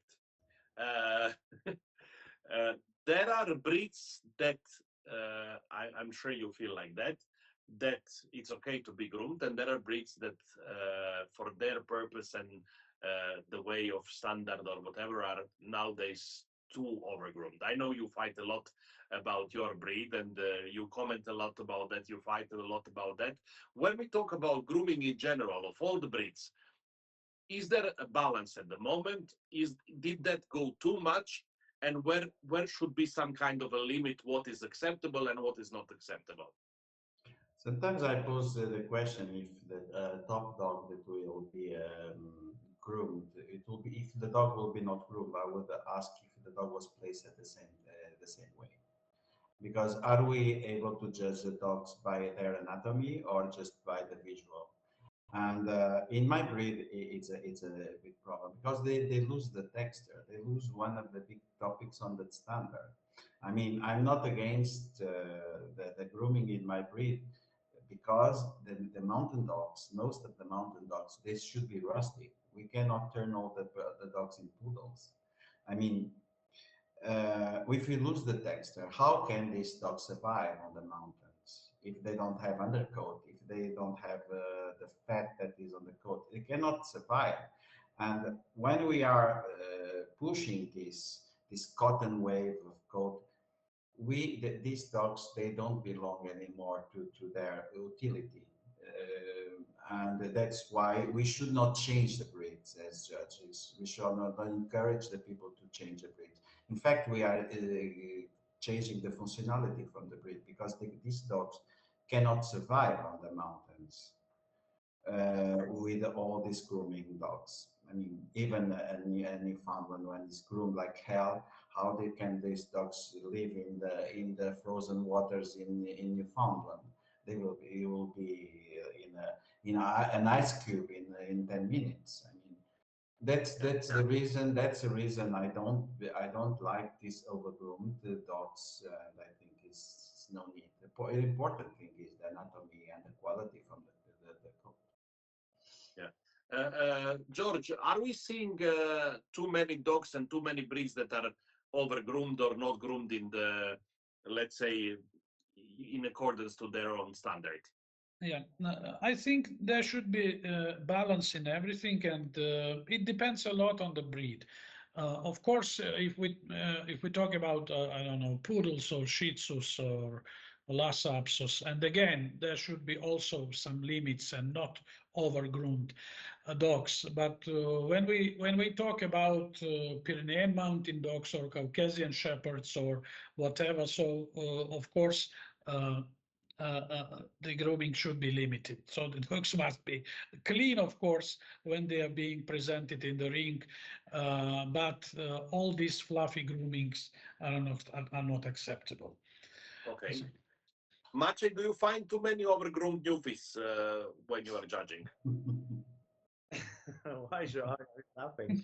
Well, I would say something like this. Maybe it will be quite a surprise, but I'm actually agreeing with you, both of you guys. Why I'm saying maybe a surprise, because I do also groom my Newfoundlands, but I really believe I do not overgroom them. And I have to say that we need to find out what George mentioned, the balance, and we need to describe what it means overgroomed. And for example, in my breed, what I could say, what is mentioned Newfoundland already a few times, so I will say what is in Newfoundlands. I mean, Newfoundlands has a double, they are double coated breeds. They are double coated breeds, so they need to have both I mean, undercoat and overcoat. And as long as there's like this and the textures is fine, as Joao mentioned about the Pyrenean mountain dogs, it's all okay. But if you really interrupt in this texture, and for example you just trim all over the overcoat and you just leave the undercoat, which going you the effect of plushy, and then you just dry with dryer and make the fluffy puppy, it's not okay, because really that dog is not going to function well in the water. So yeah, as long as I'm judging, or even as I'm showing, I do not like overgrown dogs. I mean, without a over and undercoat. So I really take care of that, and it's that how it should be. But if you have we have poodles of Maltese of kind of this breeds, I would not. We cannot throw the baby with the with the water. It has to Yeah. be the balance. So that's what I believe. The working dogs is a little bit different topic about being overgroomed than the, let's say, the toy groups, toy Yeah. breeds. Yeah. Tell me, Maciej, for example, in Romania, when you are judging at the national shows, it is allowed to give best breed to a puppy from 6 to 9 months old. Obviously, not at the international show, but at the national show, you have the possibility, if you want, to give best breed to a puppy from 6 to 9 months class. Are you for that or not? I'm completely yes for that. And Okay. I definitely, I missed a few times already the situation that I really love the puppy, and I fully understand that this puppy can turn out in different direction in, let's say, 2 years. But it's the same more or less similar situation if you have a junior dog who is 9 months and few days, and you also can give him the best of breed if you like him, for example, in some of the countries. And it means like why you cannot award the puppy who is 8 months old, let's say, for example, in a big breed, for example, or even in a small breed, it's the same situation. So I really believe yes, and I would love to have such an opportunity and chance to do it. So that's what I think. Okay. George, would you like to be able at all the FCI shows to have the possibility to give best of breed to a puppy from 6 to 9 months? Actually, yes. Okay. Actually, yes, because there were some shows I had some really lovely puppies. I would place best of breed easily in comparison with all the rest entered Okay. dogs. So Okay. why What not? about you, Joao? I do believe that. I think in the UK it's possible. I'm not sure yet, Yeah, but yeah, in the UK, it's yes. possible in the UK. I don't see any problem about that. So this is not a big problem for me. The problem Okay. for me in quality and why all this over grooming and all this is the finals. I would do a dog show without finals. For me, that the show is over after best of breed. Okay. Okay. Uh, uh, Maciej, let's connect a little bit to what Joao said. He said he would do it till the best of breed and then it would stop all there. Do you think that the breed judging is the most important? And do you enjoy the finals? Do you like to win best in show and the group? Or you would be happy if everything would end up at the best of breed? I mean, who is not happy to winning the Baton show? I mean, I really believe it's nice feeling, but I also agree with Joao that for me, the show is actually in the breed ring. And then what's going on after the breed ring, it's just a kind of lottery. And you are lucky or not, you have a flashy dog, or you are flashy in that way with the dog and match each other in the team or not. So I really do believe that the show also, I agree with Joao in that way. So I would also Okay. say that for me, the Okay. breed is most important. For me, in fact, it's just say about the group two. I mean, I'm the most involved in group two, and also, but in other groups, but also in group two. How it for me is unimaginable to compare Mastino Napoletano with an Afan Pinscher. So, which is the best one? Which is the most hard dog to breed? Um, if you have to ponder and if you have to put all this in this equation, I think the finals have no value. I mean, it is. I'm talking about the signal agnostic. I'm talking about the sinological term. Yeah. How I can you mean, compare if we could still manage in the finals to follow the rule that not the flashiest or the biggest or the best groomed dog should win, but if we would still dare judge in the way that we should put up the dog which is closest to his or its breed standard, then it's okay, because you look at the dogs and you say, okay, out of all these dogs, I think this one is closest to his breed standard. But that's difficult sometimes. I agree also about that. Let me make a little promotion for four of us, and say it this way. When people become famous, as we four of us as we are, somebody can agree or disagree about that. Um, should we still continue to breed and show dogs, or that should not be allowed for us? Is it correct, fair, nice, however you call it, when, for example, I go inside of the ring under you, or Joao goes inside of the ring under me, or Maciej is showing under us, or whatever? Is that okay? Is that fair? Should the people who are, let's say, famous judges still continue to show their dogs, or that should be, once you become judging, you should never show dogs anymore? How do you feel about that? Let's start with you, George. Yeah, I don't have any problem with that, and because I judge dogs, and definitely you are my friend. We know each other for many years. But if you enter the ring with a dog which is not a winner for me, you will not win, and that's here I stop everything. So I mean, Yeah. for me it's all okay. So why not? If you like judging dogs, if you like, showing dogs and breeding them, why not? Yeah. No restrictions. Absolutely. I agree with you. I agree with you 100%. For me, it's Maciej, not a how problem do you at feel all. I about don't that? judge faces, and Yeah. faces do not have influence on me in the ring. Everybody knows it. Yeah. So for me, the dog exists, and that's Yeah. it. Maciej, do you think that now when you became a judge, people are going to say, he's winning so much because he's a judge. So, he can, for example, one weekend sit at the dinner with Joao and Ante and George, and then the next weekend show under them. I don't think so. I am sure they do. And what to say about it? I mean, like, it's kind of difficult to describe it, because I really believe that people sometimes are going to, in a way, of hypocrites, because they would love to have a judge who is a specialist judge, for example, in such a breed. So let's say in my way there's Newfoundlands, and then once they do have such a breed, such a judge who used to breed Newfoundlands on, or he is the breeder actually of Newfoundlands, an exhibitor, then they do not like that, or they do say like, oh well, he's winning because he's a judge. And to be very honest, most of the situations when I was entering under the people which I know, I was mostly losing. Yeah. And they feel more comfortable to put you down because they knows you, and they knows that you are not going to make a drama out of it, because you knows how it is. Oh, So I would make a drama. If I lose and I don't deserve to lose, I would make a drama. Trust me. I would most likely smile and leave, and then I give a call, Yeah. but different kind of situation. But yeah, I mean, that's how it My is. mama didn't raise me to be a good loser. Trust me.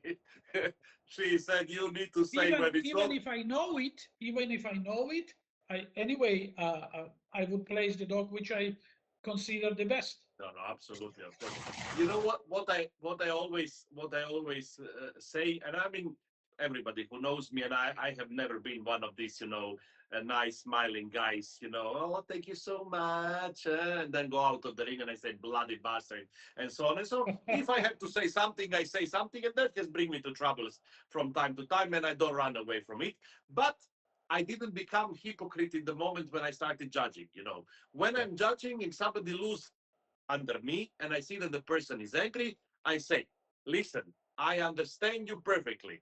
I am also a bad loser. If you want to tell me that I'm stupid, idiot, that I judge bad, that I don't know anything about the breed, please do it. I will not report you anything. You will feel better. For me, will be the same, and we all continue with our day. And then people get surprised, you know. And I mean, it would be stupid, you know, that if somebody comes and tell me, oh, you have judged horrible, and I say, out, I will report you. No, I have done that a few times in my life, so I should not be a hypocrite. Joao, you as a famous judge, you have judged world shows, European shows, biggest specialties in the world. Is it okay that you show your dogs and that you show under your colleagues, or this should not be allowed? I think it's not a problem at all. I don't think. For me, even a handler could be a judge. For me, I don't see any point of believing that the judge is believing in the integrity and honesty. Yeah. I think if you are honest, you can judge. If you are not honest, you cannot even be a judge. Or so I think this is no question. If you are okay with the breed, if you know the breed, for me, it's the most frightening thing is not that, is to see bad dogs on the leash of judges. For me, that is much more uh, complicated to see a judge who is breeding bad dogs and judging the dogs from other people. That I prefer a judge have never had a dog, so not showing, is not breeding, but he has a good eye for the dogs. Yeah. That a judge that is breeding bad dogs. I think this is very complicated because he's not able to see the beauty from the dogs from the others. I will tell you how I have surpassed this problem. And obviously, when you are starting to judge, and you know, and you are young, and somebody who is famous in one breed comes to show under you, obviously, and let's not be saying that it doesn't matter. Of course, it matters. You are going to look at this dog twice or three times, and it will give you an appearance of something a little bit extra because you know this person, because maybe this person is a famous colleague or is a famous breeder or whatever. So it will, in a kind of way, give you a little bit more of thinking. But then I always learned this lesson. Many years we were actually in showing in Estoril in Portugal, and we went for a dinner with the late Carlos Renau. And he said to me, he said, I will tell you my story. He says, I was invited for the first time to judge Helsinki Winter Show. And I was judging Norwich Terriers. And he says, you can imagine how many Norwich Terriers I have seen in Spain before that. And the entries was like 30 or 40 of them. And then suddenly comes a class, and no one else than the famous Hasse Lehtinen enters in the class. And he says, this dog that he was showing, this was one creature, but like really a creature. And I'm thinking like, Jesus Christ, like what I'm going to do now? It's Hasse Lehtinen, the most famous judge in the world, and the god of kinology and everything and so on. And he said, but I judged the dog, and like I just couldn't pass it, and I gave it very good. And he says, I finished the judging. He says, I was like nervous all the time, and thinking what is going to happen now, and I will never judge in Finland again, and so on. And he said, when the judging has finished, there comes Hasse walking to my ring, and I think, okay, the drama is starting now. And Hasse came to him and said, congratulations, you passed the test. And yes, I will tell you now, when I'm judging to my colleagues, sometimes I say, I'm sorry, I was not sure if it was a test or not, if I find it out, but this is a good thing to learn, you know. But there is always a test. So it learns you to judge dogs, because you never know how it goes. Anyhow, guys, we are talking now for 2 hours. There have been so many comments. I didn't touch most of them, but please, guys, if there is something important that you want to ask my guests, or something that is important that you want that I repeat it now in the comments, and I'm going to do that. I have only 2 more questions for you for tonight. Let's start with this one. 1st of January 2027, it is obligatory on all the FCI shows to have bred by exhibitor class. This is going to be a separate class. I don't know still the rules if you will must to enter the dog in that class if you bred it, or you will be able to choose it, but you will be able to get a CAC in that class How do you feel about that class? Maciej, for example, are you going to use the bred by exhibitor class, or you are not going to use it and you are going to enter your dogs in the champion class or whatever? I like the idea to honor the breeders, so I'm okay with that, and probably I will use that class. But to be honest, in the other hand, I also believe that if we are going to do such a class, we desperately miss the neutral class for sterilized males, for example, or the bitches, but especially the males. So I would say, like, I would love to see such a class as well in that case. Okay. But yeah, the breed class, the bred by class is, in my opinion, is kind of nice idea, but I will combine it with the neuter class. Okay. George, people say we don't need bred by exhibitor class because there are not so many handlers in our countries. They say also, for example, you are not allowed, I don't know, when you're showing a dog, you are not allowed to wear a t-shirt where it says, for example, I Dante Kennel, but now everybody will know when you enter this class that you bred this dog. Is bred by exhibitor a good class? Is that something that people will like it? Is that something that is going to bring us good? And in the same time, do you think that we should have maybe a special beginners class like they have for the people who come for the first time or the second time at the show, to give them a little bit more possibility to win because they are just beginners? I think it's a very good idea. It's a good idea, and it's a good possibility for, first of all, for breeders to show their work. And well, for me, again, if it's written Idante Kennel on your T-shirt, it doesn't matter. It doesn't mean anything at all. So I mean, there is a dog, and Yeah. it starts with dog and it finishes with dog. Whatever is written anywhere does not matter for me at all. So the same, I think the idea of this bred by exhibitor class is very good. Okay. Joao, you have also liked the idea, as far as I remember in the comments in my group when I published it. Tell me a little bit of your opinion on it. For me, it's fine, even if he has a separate CC. On the south countries, we have only one CC, one CAC. We don't have CAC per class. But even with CAC per class, if the dog doesn't work, you don't need to give the CAC. You can give a very good. For me, it's fine when the people have. In England, they have the citizen class as well. Yeah. So why don't do another class? For me, it's a good idea to separate a bit these people from the handlers that sometimes feel a bit humiliated, that cannot be side to side. I think it's a good start. I mean, I really agree with this Yeah. because you don't need to give the CAC if you are. Yeah, no, obviously. Yeah.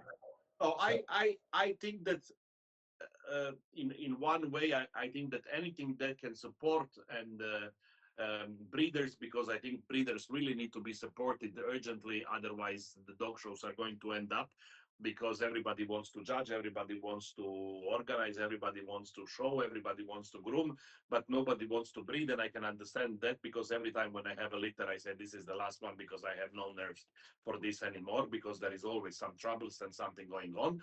But I agree completely. If this is going to help to push the breeders a little bit, I'm fine with that. But I would like to know a little bit more about how it's going to go and what is going to happen, because I don't know, for example, if you have bred by exhibitor males and bred by exhibitor females, and for example, I win the best male and the best bitch in bred by exhibitors, then for best to breed, somebody who is not the breeder of that dog needs to enter with him in the ring and the things like this. There is a lot of questions, but in general, if it's going to help to promote breeders, I'm all for it. Let's see how it will work out. Guys, my last question of the evening. Let's start with you, Maciej. Is there a future, at least when we are talking about Europe, for Brachy breeds, for Cavalier King Charles Spaniels, for hairless breeds, or you think that these breeds sooner or later are going to be banned and forbidden in most of the countries? I don't think that they're going to be banned and forbidden in most of the countries. I believe that there's a future, but there's quite difficult future and definitely quite challenging future. So it's all depends from the breeders and mostly, but also from the kennel clubs. I mean, if our kennel clubs do not stand the position enough in the governments and will do their job in that way, I mean, the breeders can do the good breeding work, but as long as there will be not enough lobby about that topic, it will not pass. So, in my opinion, that's what I see. Okay. George, is there a future for brachy breeds? Is there a future for hairless breeds, for cavaliers, and so on? In my opinion, it's a huge danger. What we are facing nowadays, in most European countries. So, a couple of years ago in the Netherlands, I was judging French bulldogs, and uh, I was in shock because just for excellent and just because the type is completely different. So I've had a lot of dogs of this new type what they are now trying to have, and I could not recognize the breed. Honestly, this is something, and I come from brachy breed, and so bulldogs are also very close to my heart, and so for me it was shock, and I'm afraid that all these restrictions again they are going stronger and stronger, and they are getting spread more and more around Europe. So I see the danger. I see the danger. If you ask me what should we do, I don't know. For example, Dutch Kennel Club did a huge job, and they had this court and everything, but they lost. They lost, unfortunately. It was a drama, but so I mean, you cannot blame them that they did not step towards this problem in a correct way. But they did everything they could. But what should they have done? So they lost the case, and it's going now to be very difficult. So the future of this breed is very blurry and very dangerous. All brachy breeds. So Joao, are you optimistic or pessimistic when we are talking about some No, breeds? I mean, I I think mean, at some it's point not, it's going I to mean, come to it's all not, breeds, but at the moment there are these few ones. it's not only the brachy breeds. We have also the hairless breeds and some others. I mean, it's the end. I mean, there is no, especially in the Western Europe, there is no future. I mean, I have to be. This is my feeling, and and that's why I told you before. Some breeds that you see on the Western countries like the Frenchies in France or in the Netherlands, that 20 years ago, it's the end, it's finished. So you have to go to the Eastern countries, and you have to go to Asia, and you have to go to Russia. So if you want to see these breeds in 10 years, what I've seen about Cavaliers in the video that was somewhere on Facebook, what is happening in Sweden, I was really shocked. I mean, Joao lost completely the light. He is now a ghost man. I'm, Now, okay. I was asking for update on my computer. Yeah. I Okay. Okay. have to wait a little bit, and I think it is the end. I mean, there is no future on the Western for Yeah. this breeds. No. Okay, guys. We have been talking for 2 hours, a little bit more, 2 hours and 10 minutes. There have been over 100 people watching us live. There are a lot of comments. I will read you now just a few of the last ones.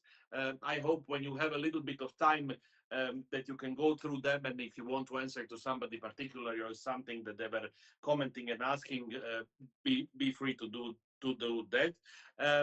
Thank you so much for accepting my invitation. I always respect the people who say yes to me, especially for the roundtables, because we all like at some point to be diplomatic and politically correct, but I never send the questions in advance because I want to get this, what I got tonight, nice, honest, clear answers on your opinions about different things. And I hope that all this talking that we have done tonight can help to somebody somewhere to guide us maybe to a little bit better future, because it depends on all of us. I'm very happy that you, George, mentioned the Dutch Kennel Club and the court that was happening there. For this reason, next Wednesday, I'm bringing the president and the vice president of the Dutch Kennel Club to my show, and we are going to discuss about what is happening in the Netherlands, where to go from now on, what will be, if they can do something more, or this is the end. We will see. I'm very curious about this interview and very grateful to Hildegard and Jakob for accepting my invitation. So another interesting Wednesday is in front of us. Of course, everything, if my gallbladder operation tomorrow morning goes well, which I hope it will, and I will recover soon and everything will go as it should go. I'm leaving the last words of the evening to you guys to say something to all the people who were watching us tonight and to all the people who are going to see this interview in the future.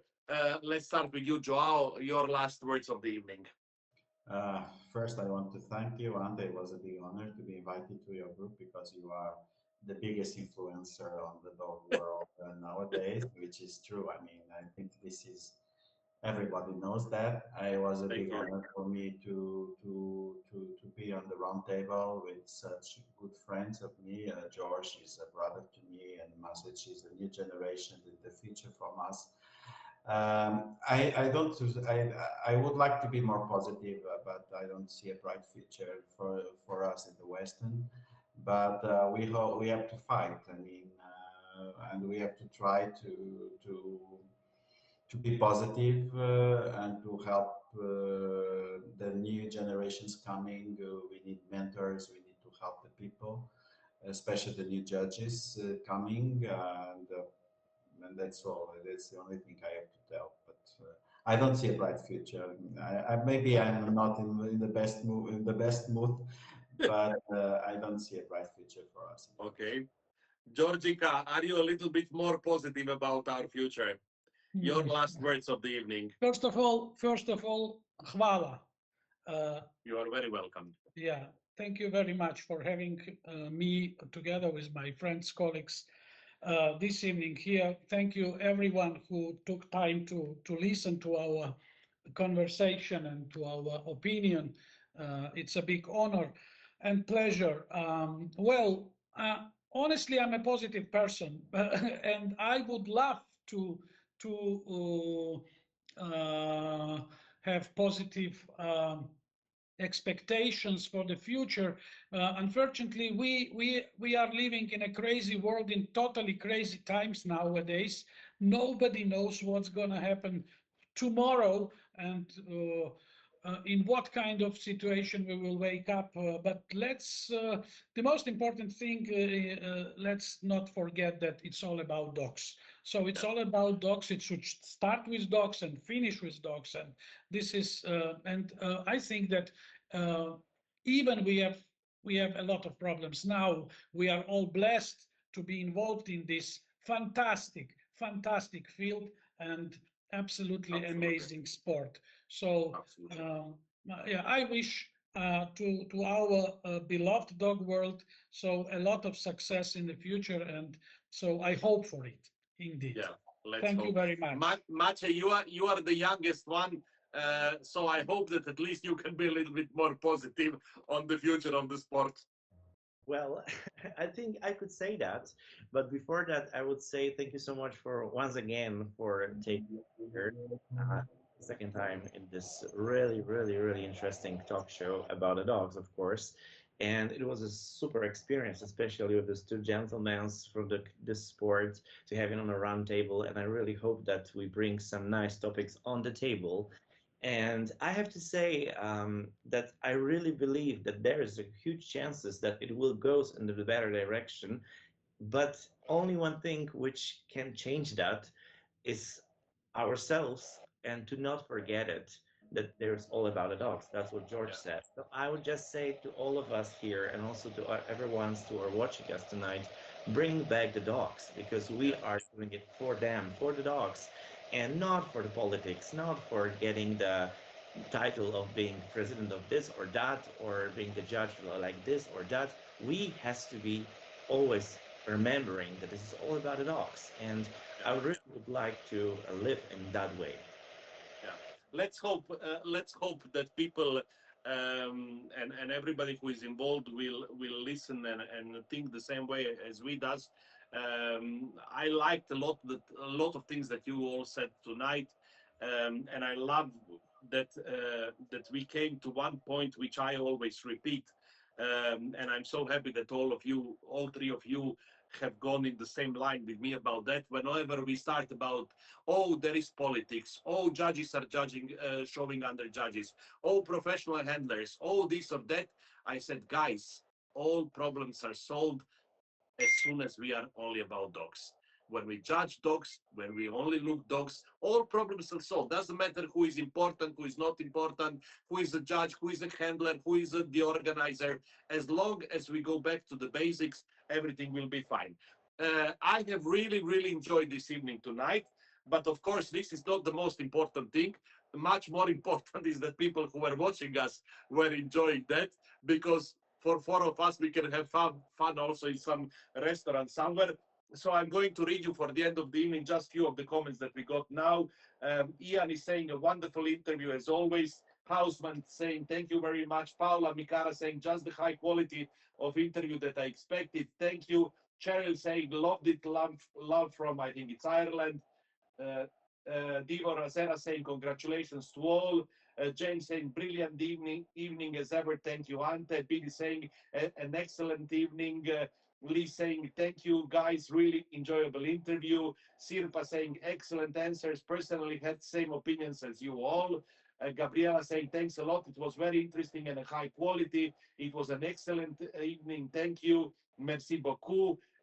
Nikki saying thanks for sharing your interesting points of view. So there were people who were really enjoying the evening, and that's the most important thing. Thank you so much for joining me tonight, and looking forward to see you all somewhere soon in live.